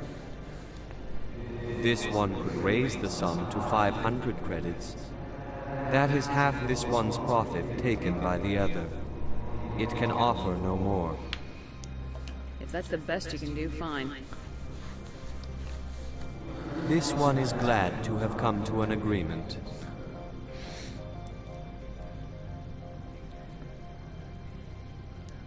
Truth, we don't know where the players are going to end up. Oh yeah, exactly.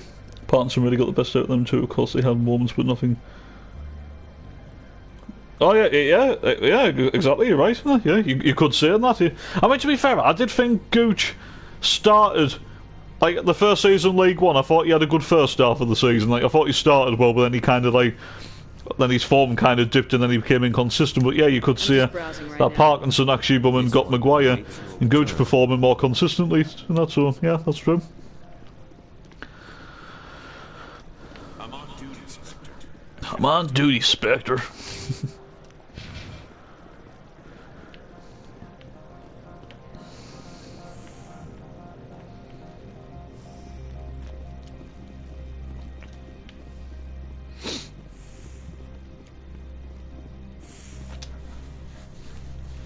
How can I help you? Tell me about the companies that work on Noveria. Over 250 high-tech firms rent our labs. Major shareholders include Elanus Risk Control Services, Binary Helix, and Synthetic Insights Limited. Your guards work for ERCS, don't they?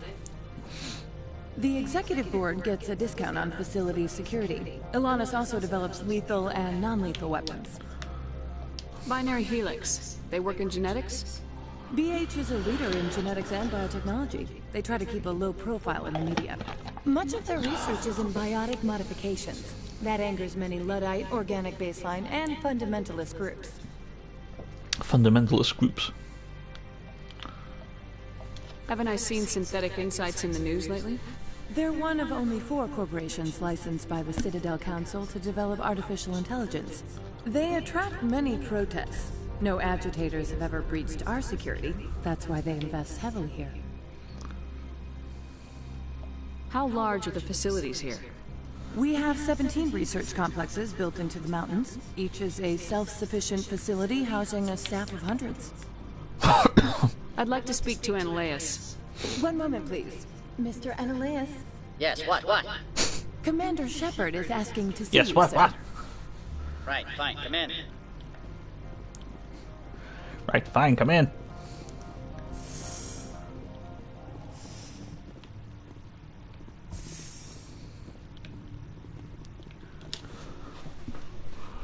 You will excuse me if I don't stand up. I have no time to entertain refugees from that urban blight called Earth. I see you looked up my service record. Only a fool enters negotiation without knowledge of the other party's tendencies. This greeting is a courtesy. I will only cooperate as required by the Executive Board. Businesses come here to avoid the second guessing of galactic law. Are you telling me you have no safety protocols? Don't be ridiculous. Do you think a for-profit company would take no precautions against loss of life and material? Project leads have the final say here, not meddlesome politicians. I've heard an Asari matriarch is here. Venezia? She arrived a few days ago, accompanied by a personal escort and some cargo. She's up at Peak 15. What do you mean, personal escort? The phrase is self-explanatory. Bodyguards attending to the safety of her person. Whatever parts and play team. Commandos? And you Time didn't to think look that was at weird? this, but it seems like Johnson heard me somewhere he did not. He would have shock us so what. So, yeah, that's true. What can you tell me about her cargo? Large, heavy, and sealed. It passed weapons screening. Beyond that, it is not our concern. What brought her out here? If I knew, I wouldn't be at liberty to say. She came here as Agent Saren's executor. His what? Executor. Saren is a major shareholder in Binary Helix. Lady Venezia is authorized to act in his name. She is here on business for Binary Helix. There were issues at Peak 15 that required Saren's attention. I'd like to see her, immediately. I'm afraid that you cannot. Peak 15 is a private facility in the Scotty Mountains. Regardless, there is a blizzard in the area. Shuttles are grounded and surface access has been cut off. Surface access, you say? Cut off, I said. The roads are not suitable for travel. Don't make an issue of this, Shepard. Forget him, Commander. If he won't play ball, I'm sure someone else here will. Back to my other questions. Every minute of my time you waste costs the company 12 credits. I will keep a running tally. Do you do business with Saren? I believe I explained this already, did I not? He is a major investor in Binary Helix Corporation, which is one of Novaria's backers. Is Binary Helix developing weapons for him? It's possible, given his interests. What our clients do in their labs is their business. I have no more questions at this time. Good. I received a dozen urgent messages. You see when they'll smash a kid's phone. Yeah, I heard about that. Yeah, and that's the thing in that, like, isn't like apparently that kid, wasn't that kid like apparently like might have been like an Everton fan or something, but like Ronaldo actually said like you can come to like a Man United game or something. Now, I might be wrong in that, but if it is an Everton fan, then why is an Everton fan going to go to a Man United game? If that is the case, I don't know, it just sounds strange that. Mr. Annalise isn't the only one with a pass to leave Hancham. You've never worked in the corporate world, have you, Commander? You can't bludgeon through bureaucracy. I can bludgeon pretty hard. Talk to Lorik Keene. You should be able to find him at the hotel bar. Lorik Keene. Can't say more. Should have been Lorik Sana. Earshot of Mr. Annalise. You said I should talk to Lorik Keene? Mr. Annalise isn't the only one with a pass to leave Hancham. Keene spends his days at the hotel since his office was closed. I've taken up enough of your time. Not at all, Spectre. This is my job, after all. Gianna Parasini-san.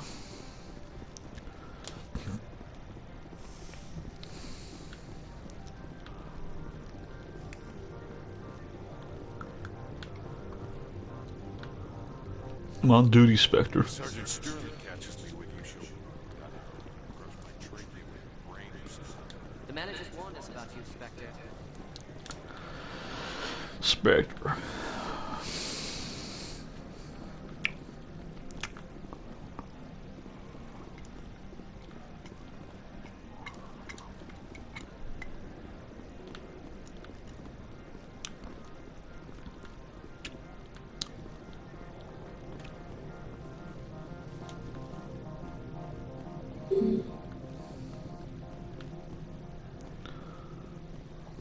Spectre, right?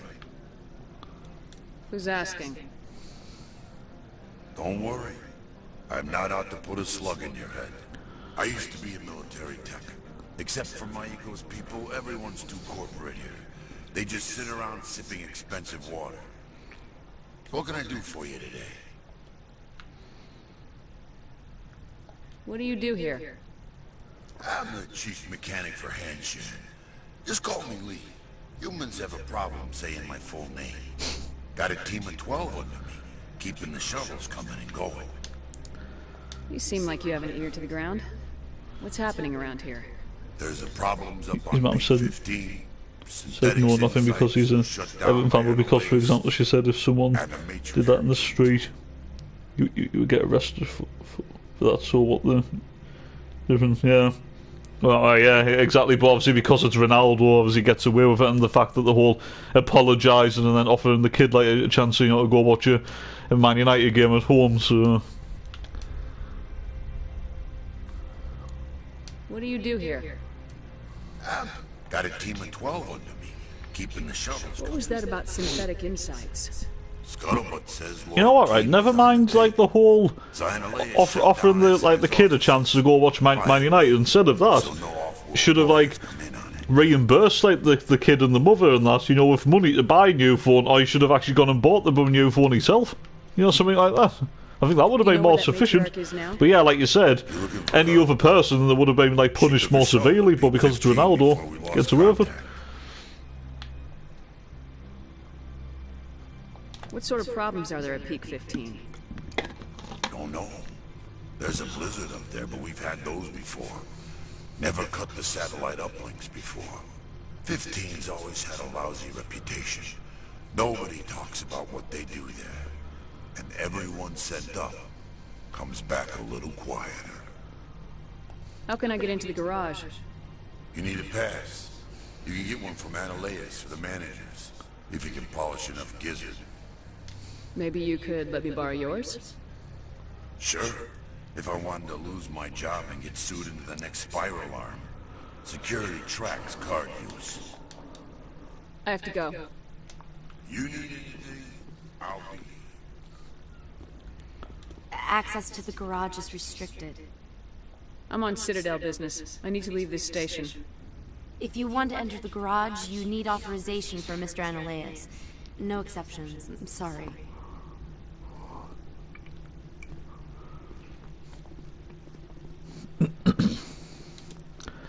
Dr. Lorik Keane.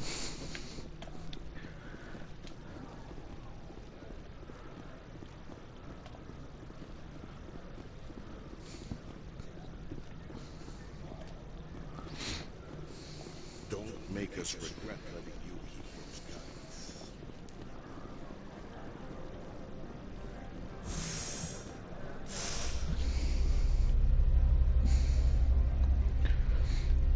Yeah, Ronaldo's probably made someone buy a phone. All he was doing was just standing there with his phone in his hands doing nothing. Yeah. I mean, in a way, right, I know, like, you can take this, like, one or two ways, right? Now, what Ronaldo done was wrong, right, but I suppose, yes, he's a little bit big-headed, right, and obviously he's very cocky, right, but I suppose, despite all the money he has, right, and obviously he's one of the best, like, footballers in the world, right, I think it does prove that he is a footballer that does genuinely care, that it's not all about the money, it is actually all about, you know, like, the love for the game, the love for the football, because he's done that out of frustration, because obviously Man United got a humiliating defeat against a really poor, you know, Everton side. So I suppose that proves that he does care deep down, even though he shouldn't have done that. But not many people will think of it that way, but I suppose that does prove that he does actually care, and I suppose he is only human after all, but still doesn't excuse what he did, but I suppose it does show that he does, like, really care when Man United aren't winning games of football, that it's not all about the money, if that makes sense. The male human at the hotel bar? He's a sales rep for Binary Helix. His name is Rafael Vargas. I need you to speak with him. Do you know who I am? Everyone here knows who you are, Dullstone. That makes you ideal for my job. You are a known quantity, or so Vargas will think. He will assume you are here to investigate his company's dirty laundry. That will distract him from my real intentions. He's right there. Why not talk to him yourself? I wish I could. I already bungled this myself. Oh yeah, exactly. I'm not trying to, like, excuse what he's done. I'm just saying that he proves that he does care, but at the same time he still shouldn't have done it, and he should have been punished more. To be honest, I think Man United should have fined him as well, but obviously no. Strange people skulking in corners have gotten me in trouble before. I represent the That's the thing, I prefer Messi to Ronaldo, that's the thing as well. I don't usually stick up for Ronaldo. No, I'm not sticking up for him, I'm just, like, kind of saying that he cares and that because he's upset, you know, like with Man United's form at the minute. There are rumors that the Novaria but yeah, I'm more of a Messi fan than Ronaldo, so yeah. Commandos, to be specific.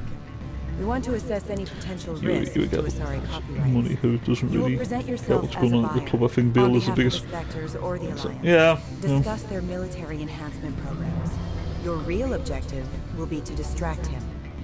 I will give you a device that will crack into his personal wireless network. It will upload a variety of. What's funny though, like with Gareth Bale though, because yeah, it is almost like he just doesn't give a shit deep down, like with Real Madrid. I mean, he's not. I mean, that's the thing. He's getting paid a fortune, and that was he apparently Bale apparently getting nearly 300-400 grand a week or something just to sit on the bench. But the thing is though, he gives 110%, and he works his bollocks off when he plays for Wales. But for Real Madrid, he just doesn't give a shit. So yeah. What's in it for me? Money, of course. I would be well paid for this. So would you. 500 credits. Interesting plan. I'm in. I'm in. Excellent. Here's the cracking device. 600k, Jesus Christ, but even worse. If you would like, I could brief you on his behavior patterns. Tell me what you know about Vargas. He is impatient with those who waste his time. I tried to get him distracted and off topic. He concluded I was not interested in his company's services.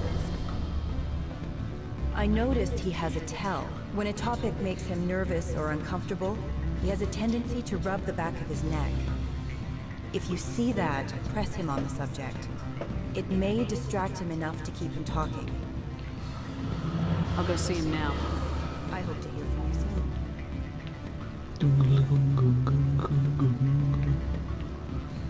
Rafael Vargas. Probably because he loves whales, but still no excuse that the club who pays wages, so he really should give you. Oh yeah, exactly. But at the same time, I do feel for him a little bit, though. I mean, yeah, maybe he's not doing enough in training and stuff. I don't know, but I just feel like, I mean, Zidane was the same. I mean, Ancelotti's doing the same now as well. Ancelotti doesn't really play him, but Zidane was the same as well. Sometimes Zidane wouldn't even put him on the bench. I mean, he's getting on the bench at least, but with Ancelotti in charge. But yeah, maybe it's his attitude in training or something. I don't know. Maybe it is because he's on too much money at Real Madrid. I don't know. But I still feel like the last few seasons he hasn't really been given like a proper chance in the team. But yeah, I suppose the limited chances he does get, he's obviously not taking them. Whereas with Wales and that, he's given it his absolute all. But I suppose yeah, because it is his country and he loves it. So yeah. Can I help you? Mr. Vargas, I'm Commander Shepard, Spectre. I understand you work for Binary Helix. That's correct. Rafael Vargas, sales. Were you interested in our services? I might be. That depends on what sort of offer your company can make. It was my understanding that the Citadel contracted to a Solarian corporation for its enhancement programs. Mr. Vargas, I'm here to talk business with you. If you'd rather speculate on politics, I can visit another Gen Eng firm. You have my full attention, Shepard. I'm merely getting a handle on my negotiating position. First, the boilerplate disclaimer. No genetic enhancement is guaranteed to take. We can maximize the odds, but every strand of DNA is unique. Our patented techniques can provide an 8% improvement in adrenal response, 12% faster clotting, and a measurable decrease in CG muscle degeneracy. Mars Gene's clotting enhancement improves speed by 16%. Ah, I see you've done some research. That's their official claim. However, we believe they cherry-picked their sample to show optimum results. The numbers we provide are strict mathematical averages. I can get you those improvements for 30k credits per head.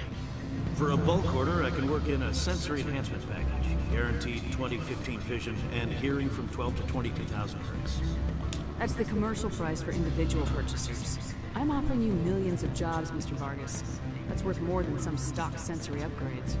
I'll give you a cautious probably. There is a standard discount for bulk orders, but I can't authorize that. I can push it upstairs. I'm sure someone will get back to you on it. I have to admit, it surprised me that you were here for business. There are many development projects in Bavaria, some not entirely legal. I wear a lot of hats, Mr. Vargas.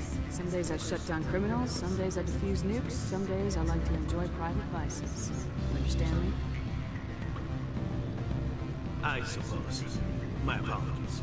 Your manner is rather informal for a business meeting. Sounds like my crew needs me for something. I'll be in touch. Of course, Commander Shepard. Of course, Commander Shepard. You don't have to pay wages anymore. Bill's contract expires in this. Yeah, that is true. Yeah.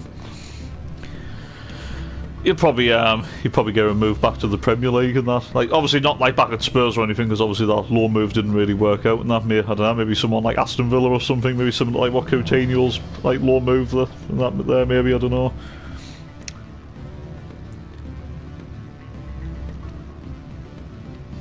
Yeah, to be honest, I could actually say maybe Bill actually got to Villa on a free transfer or something, maybe, I don't know why. You never know. Of interest, if you played football, where would you want to play on the pitch? But me, either goalkeeper or centre back. Any results? Your toy did its job. Excellent. I will transfer 500 credits to your account. I could easily call Mr. Vargas and tell him what I just did. Did I say 500 credits? I meant 750. Good day, Spectre. 750. Pete Bill wants to go to Cardiff in the championship. Just imagine that if that actually really happened. I mean, if it did, fair play to him. But obviously Cardiff, you know, obviously a team that's going to be in the championship for a bit. I mean, at the minute, Swansea are the better Welsh team at the minute, aren't they? So.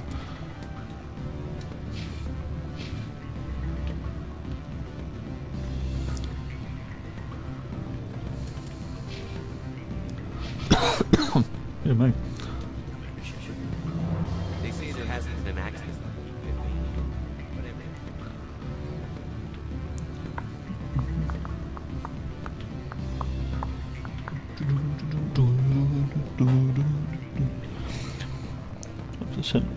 Centre mid for my football team, but if I had might. You're playing goal, yeah. Yeah, I mean, that's the thing. I haven't actually played football for a long time, but when I used to like play and that, yeah, it used to be like in goal or centre back. Did score I'm not actually joking, right? But obviously, Christ, I'm going back to like bloody infant school here, and that I was a junior school. Can't actually remember, but I was playing centre back one time, and all I was doing, right, I was just clearing the ball up the pitch, and it actually went all the way, and actually scored that. And I was shocked, like, wow, I actually scored that. All I was doing was just clearing the ball, and it went all the way in. It was mental.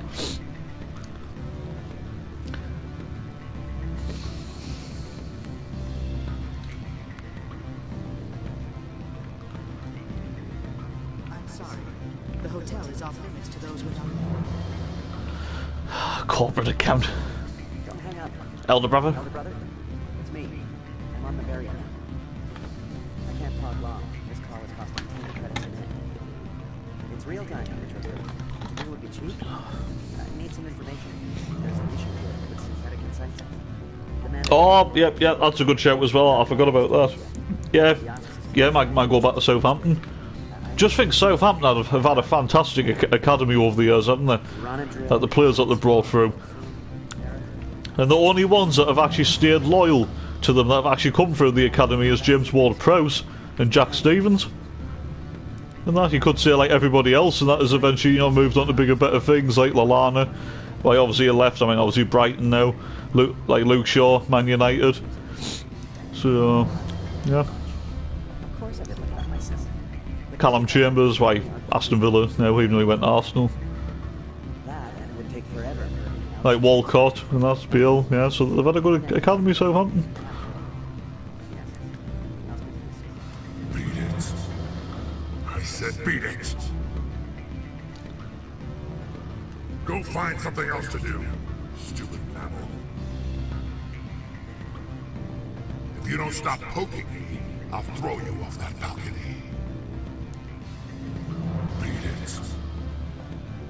I said beat it. Go find something else to do, stupid mammal. If you don't stop poking me, I'll throw you off that balcony. Beat it. I said beat it.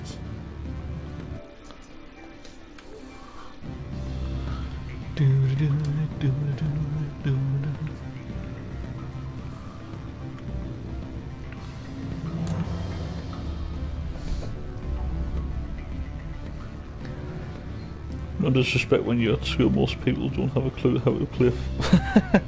Yeah, no, you're probably right. No, I mean, like, don't get us wrong in that. Like, I wasn't anything special or anything in that. I'm terrible. Go find something else to do. That's why I mainly played in goal. I played at centre back and that. I mean, useless on the ball. To be honest with that, like, sometimes couldn't even kick a ball them properly, you know what I mean? You know, that's why I used to consider myself like kind of, like Titus Bramble like style, like defender, and that's when if I was a defender I used to consider myself like Titus Bramble, because Titus Bramble, I used to actually like Titus Bramble for something, because he couldn't pass a ball to save his life, but he was a no-nonsense defender. He just used to, get rid of it, just hoof it away, like, up the pitch and that. So he couldn't kick it properly, but he always got rid of the ball and that, so I used to, like, consider myself like a Titus Bramble-esque kind of, like, defender. old school, no nonsense, but a little bit old fashioned. What have you been in there? Yes.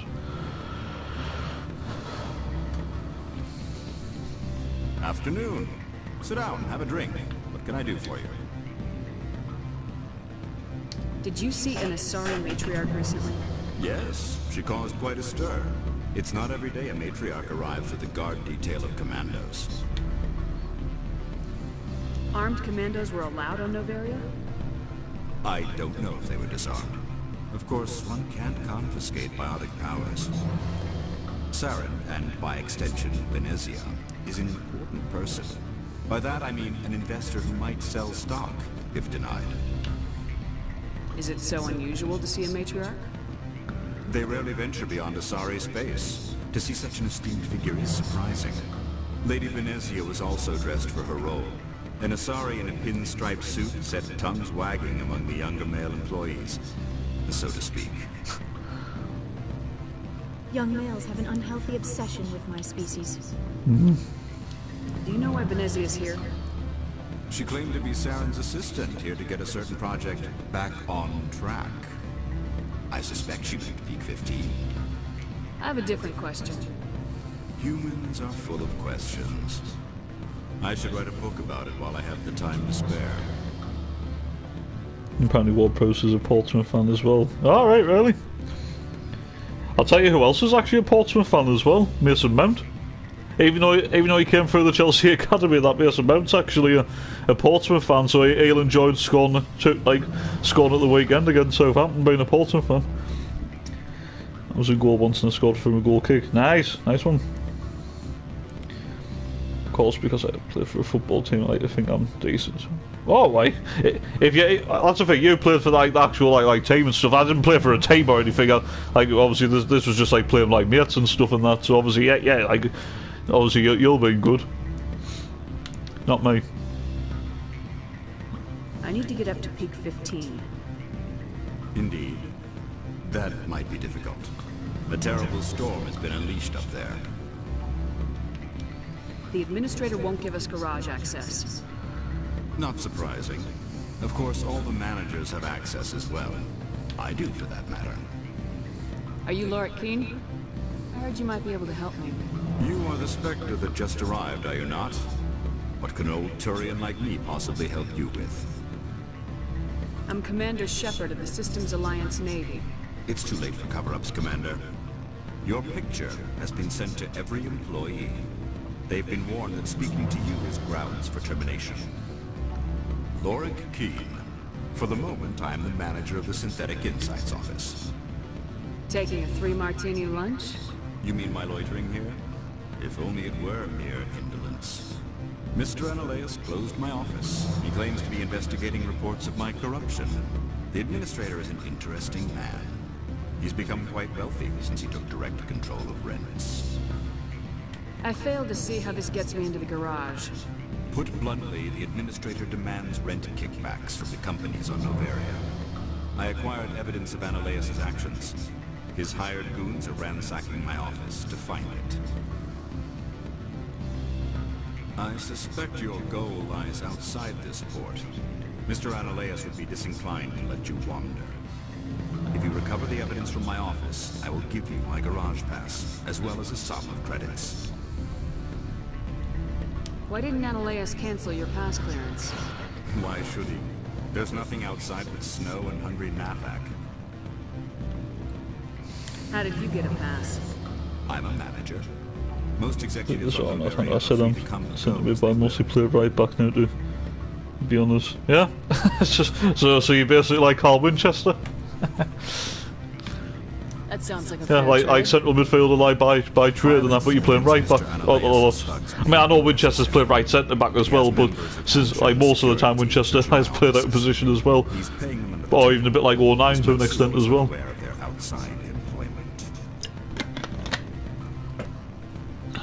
If he's banging them under the table, they're mercenaries. I can kill mercenaries. Excellent. Here is my pass into our offices. It will activate the elevator. The evidence is on my office computer. This OSD contains an encryption key to access it. Slide it into the drive and it will auto-execute. Oh, and do try to keep bloodstains off the carpets, would you? Do try to keep bloodstains off the carpets, would you?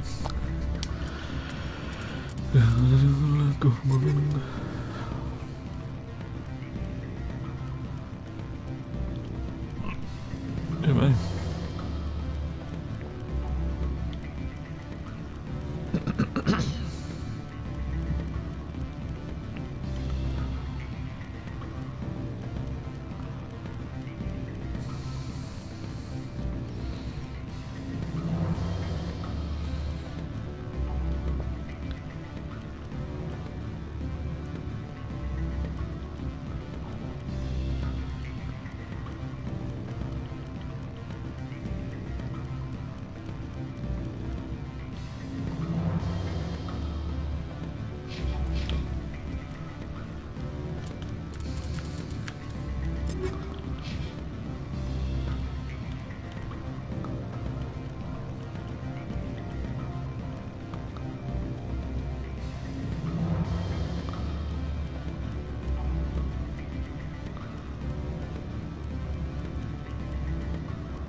Reason why I play right back, because I'm just better than I am in midfield. Alright, fair enough.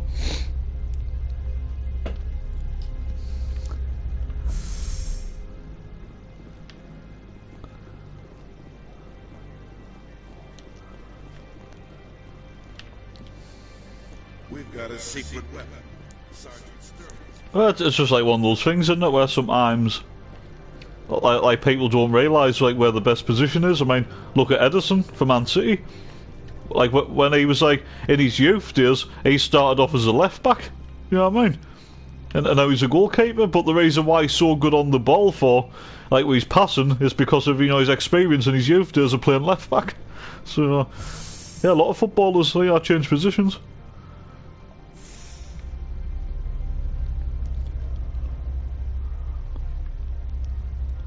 I might be wrong, right? Like something's like making us think like Bailey Wright, but I might be wrong. But apparently, did Bailey Wright before say something like in his younger days he started off as a striker or something, but then moved to like centre back, like as he because he realised he wasn't good enough to play centre back, so striker, so he became a centre back in his youth days. I might be wrong, but I'm sure something's making us think Bailey Wright, but I might be wrong. I think I'm like Carl Winchester, because when we play with a back three, I do play right centre back, even though yeah, Edison could be a centre mid. Exactly, yeah. I mean, yeah, he used to be like a left back in his youth days, but yeah, he could easily play in midfield. Of course, he could. His passing's that blooming good. Freeze! Hanshan security. This office is sealed. What do you do if I don't? You're the Spectre, right? Laura Keene is under investigation. Ananias is paying you to shake this place down. That makes you a criminal. I can kill criminals. You're bluffing. When the wager is one's life, is calling the bluff really so wise? He ain't paying me enough to take on Spectres or Alliance troops or whatever. How about this? You pretend you didn't see us, we'll pretend we didn't see you. Pretend I didn't see you.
You download the evidence from Lorik's computer.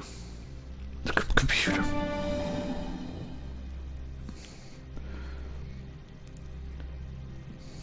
I can't remember right saying that. It might not have been Bailey Wright and that. Like I might be thinking of someone else, but somebody's just making us think like Bailey Wright or something. Yeah, there was an interview before that. Like I said, like striker like in his youth days, but realised he wasn't good enough or something. I don't know. I might be wrong. So something was making us think Bailey Wright. Do you think it would be like, say for example, Pep wanted to try Edison midfield? He wanted to play there with the FA. Whoever allow it. I think they would, and that I mean, because technically it's just like, you know, if a player gets sent off, what about when you got to put like an outfield player in goal?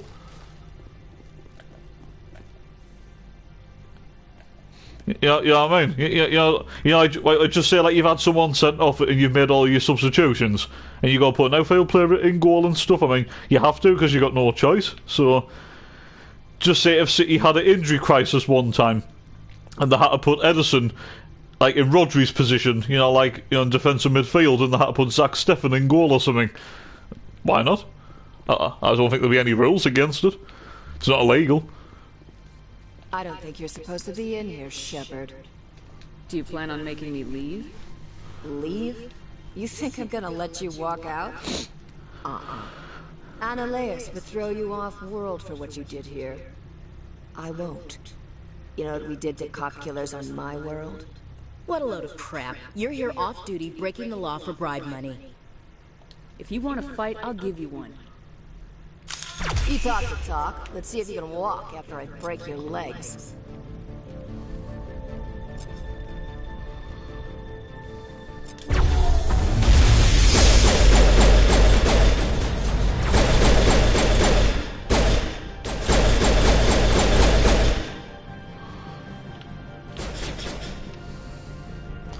Cop killers off world.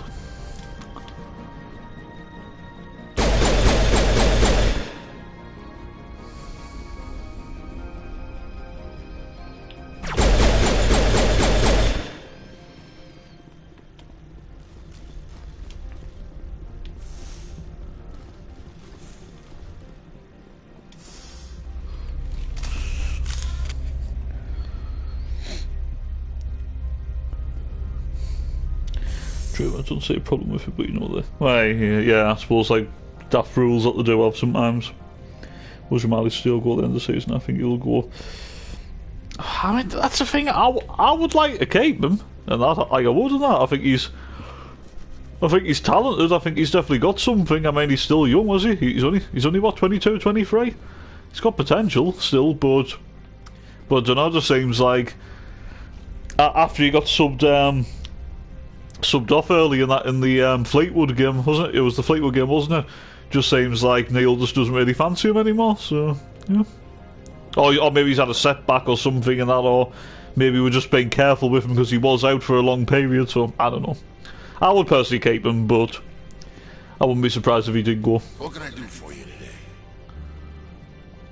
I have to go. You know what I mean? Commander, there have been reports of noise from the Synthetic Insights office. Would you know anything about it? Of course not. Why would I?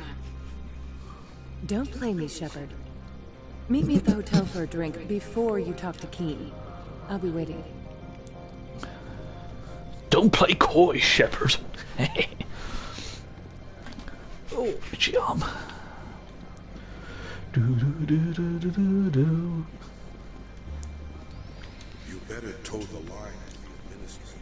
If you don't, you might end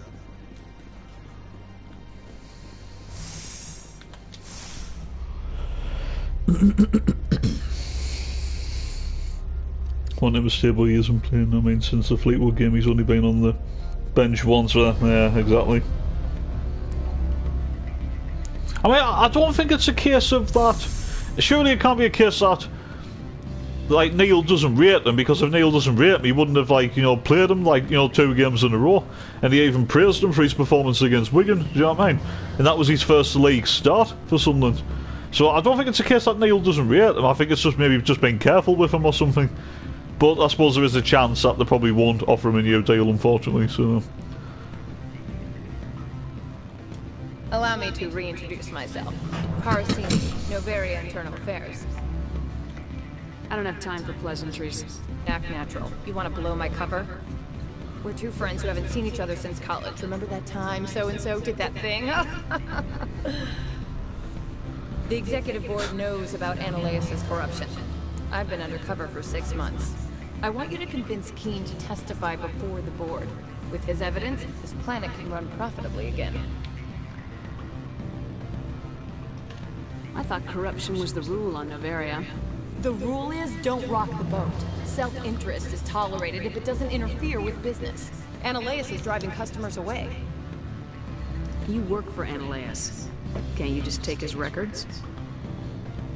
He's a crook, not a moron. He doesn't keep logs on his Would have computer launched saying, him this month I stole 3 million credits. Flanagan, but Keene's testimony and records are everything was I need always to prove Ananias' running guilt in contract one or something. package. Yeah, to be honest, I would have probably done that, to be honest, yeah.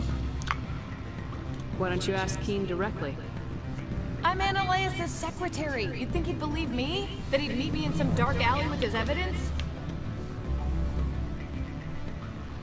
If your executive board loses a few million credits, it's not my problem.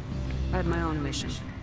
Yes, yes. Fate of billions and all that. I couldn't possibly understand how important your work is.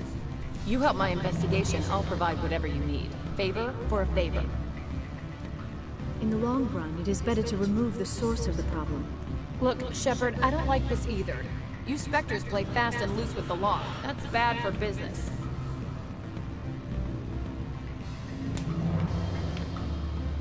What's happening up on Peak 15? Before the weather closed in, Hanshan received a Code Omega signal from him. Code Omega means a terminal breach of safety protocols. No one goes up until the crew sends an all clear. And if the crew never sends an all clear? The executive board votes whether or not to destroy the facility. One antimatter warhead from the battle stations vaporizes all contaminants. That doesn't tell me much. That's all I've got. No one knows what's going on up there. Do you know why the matriarch is here? Something to do with Peak 15. She arrived after we received their Code Omega, automated warning of a containment breach. She came with an escort of Asari commandos. They took the last shuttle up to Peak 15 with a load of crates. Do you know what she had in the crates? No idea. The commandos wouldn't let anyone near them. They seemed heavy, though. How can I get to Peak 15? The shuttles are down, so you'd have to drive up. If you get Keene to testify, I'll get you into the garage. Keene is offering to pay me. Can you? I can produce a copy of Ananias' pass for you. I can't move large sums of money without someone noticing.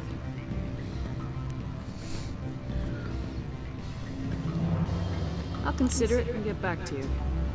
If you have any love for the law, you'll talk to Keene for me. Don't disappoint me. You know where I work. Come talk to me when you change your mind. This might sound stupid, but I think Willis has more chance of getting a new contract than Jamali. I'm not sure, to be honest. Personally, I wouldn't give him a new contract. I mean, yeah, for his own point of view, I know it's good that he's back on the grass and that, you know, training again, but he's been out for a long time. He's too injury prone to be stupid to give him a new contract. I don't know how many injuries he's had since he's been at Sunderland as well, do you know what I mean? And personally for me, I'm just not really a fan of Willis. Like, he's got pace, but that's all he's got, pace and that. I don't really think he's that good of a defender, and that Bailey Wright's a much better defender. I think Jamali's a better defender than Willis. I even think Flanagan was a better defender than Willis, if I'm being honest. So, yeah, I personally, I wouldn't, but like you said, like, knowing this club wouldn't surprise you, would it? It's safe to say Burge and McGee will definitely go when their contracts expire in the summer. Yeah, probably. I mean, obviously with Burge, obviously wish him like all the best and that, because I mean that's the thing. But there again, Hoffman was coming in anyway, so it makes no difference, does it? Although technically Patterson would have still been out on loan, and Burge would have been like number 2 to like Hoffman. Like if you know, if Burge hadn't gotten, you know, COVID and, you know, like his heart problems and everything. So yeah, but I wish Burge all the best and that. I mean, he cares. He give it his all and that. The thing is with Larry Burge, his best games, you could say, probably came in like cup games, you know, rather than the league when you think about it. I mean, he did have a fantastic game against QPR in the Carabao Cup when you think about it. And McGady, he's finished for me. I mean, been out most of the season with injury, but he hasn't got the pace anymore. I still think he's a bit greedy, and even before his injury, I don't think he was contributing that much anyway, so... I wish them both all the best, but that's the thing, that I don't think we'd miss them, and that if they both left in the summer, so, yeah. Always a pleasure, Spectre. Any news on that matter I asked you to look into? I finished the job, but an internal affairs investigator contacted me. She wants you to testify against Analeas. Now that you have my property, you want to dictate how I use it. I have no interest in a public spectacle. If necessary, yes. Do what I tell you to, or Analeas will find what he's looking for. It is good to have all our cards on the table. I regret that you have a better hand. Very well, I will testify. Make whatever arrangements you need with your contact. I will wait here. I have not been contacted regarding our arrangement yet.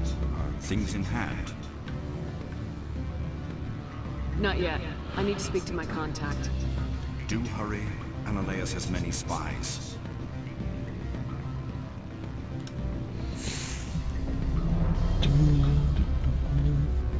Yeah, I think we'll retire, but I think Burgess is where he probably wants to play football and to be. That's, I think he'll do well for a club in League One. I agree. I just don't think Burge was ever good enough to be like the #1 for a team that wants to get promoted. I always said I think Lee Burge was a great #2, like for us, but as a #1, like for a full season, no. But like for a team outside of the, I think to be fair though, and that like Burge actually did get Coventry promoted, didn't he? So did he get Coventry promoted? Oh no, No, Burge and Willis were Coventry the first season. The Coventry didn't even go up the first season. It was the second season that Coventry went up. My bad. But yeah, I think Burge will probably suit like a team probably just outside of the top 6 and that. Like any side out of the top 6, and I think Burge will do well for them. So yeah.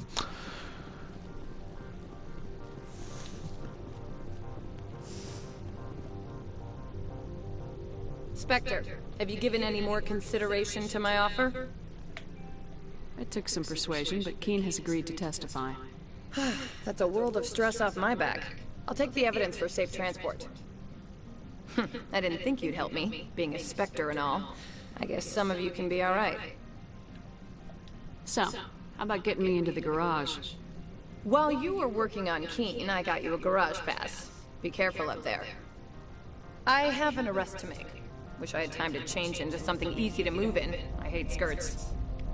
This is an outrage. I'll see that you never work in this sector again. Yeah, get a move on. You, Shepard! I demand you place this bitch under arrest! You have the right to remain silent. I wish to God you'd exercise it. See you around the galaxy, Commander. I owe you a beer.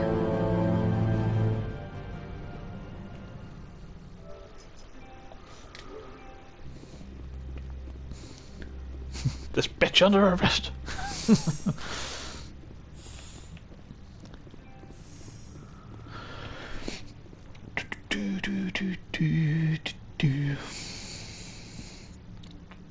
think a mid-table team fighting to steal. I think, yeah, possibly.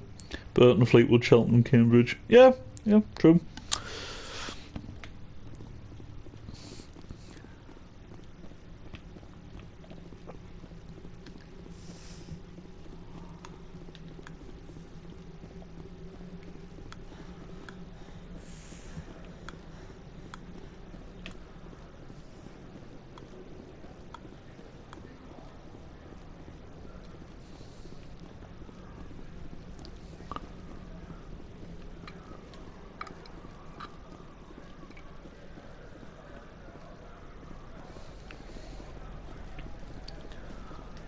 Various private property.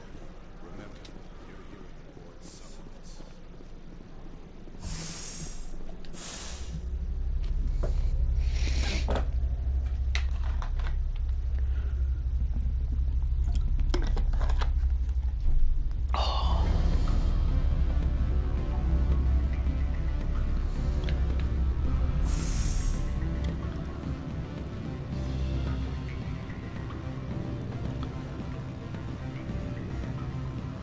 Miss Parasini contacted me as she lifted off-world.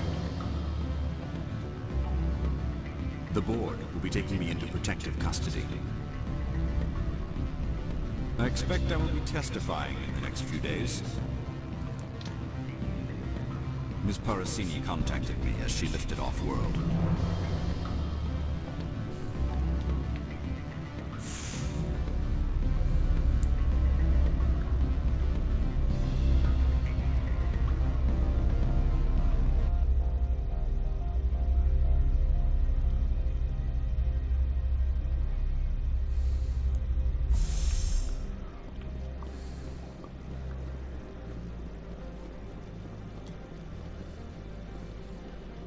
Someone murdered our people in the synthetic insights office.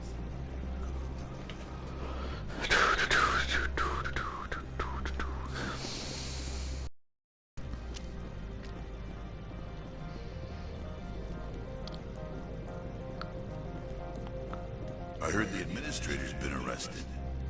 Any chance you had something to do with that? That was an internal affairs investigator working for the executive board. Internal affairs inspectors all at once, eh? Analeus is having a bad week. So what can I do for you today? I have to go. You need anything? I'll be... Access to the garage is restricted. I have authorization. Excuse me. Yes, that's genuine. Drive safely. The weather's supposed to be pretty bad out in the Lutz Valley. In the Lutz Valley.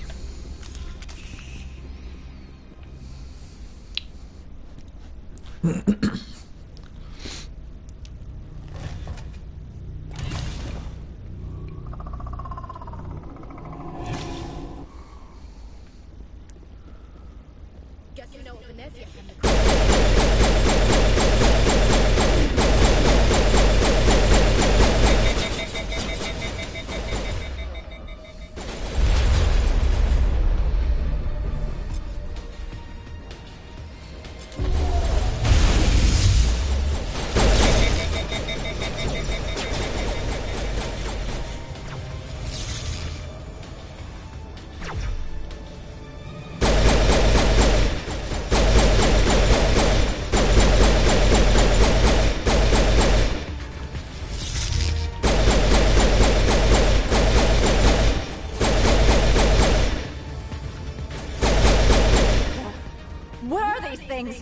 Fan out and secure the area. No one gets in or out. What did you do here, Commander? Only what I had to. I didn't ask the Geth to attack. Geth? You expect me to... Where did they come from? Safe Money says Venezia had them in those shipping containers she arrived with. I don't believe that. We did thorough scans of those. There were no power sources, no element zero masses. If Venezia Sama's containers were packed with these things, there are many more out there. We may be seeing a lot more of these things in the coming months. For 3 centuries, everyone has said the Geth don't come out of the Veil. What is happening out there? I must report to the executive board. If word gets out about loose Geth, there may be an investor panic.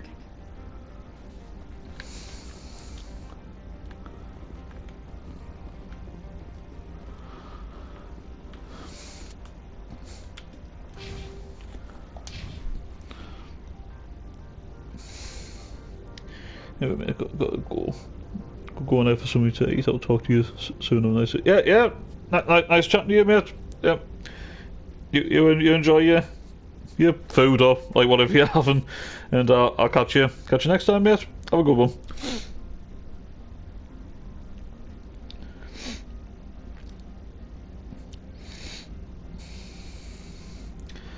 Actually, I think I'm gonna leave it there for the time being. I've been going for a while anyway. I think I'll have a little break. But yeah, thank you to everyone that has stopped by. Hope you also hope you have enjoyed if you've watched it back, if you eventually watch it back when it's like a video and that. So yeah, so appreciate it as always. So yep. So until next time, stay safe, look after yourselves, enjoy the rest of your day, and I'll catch you guys in the next one. Take care. Peace.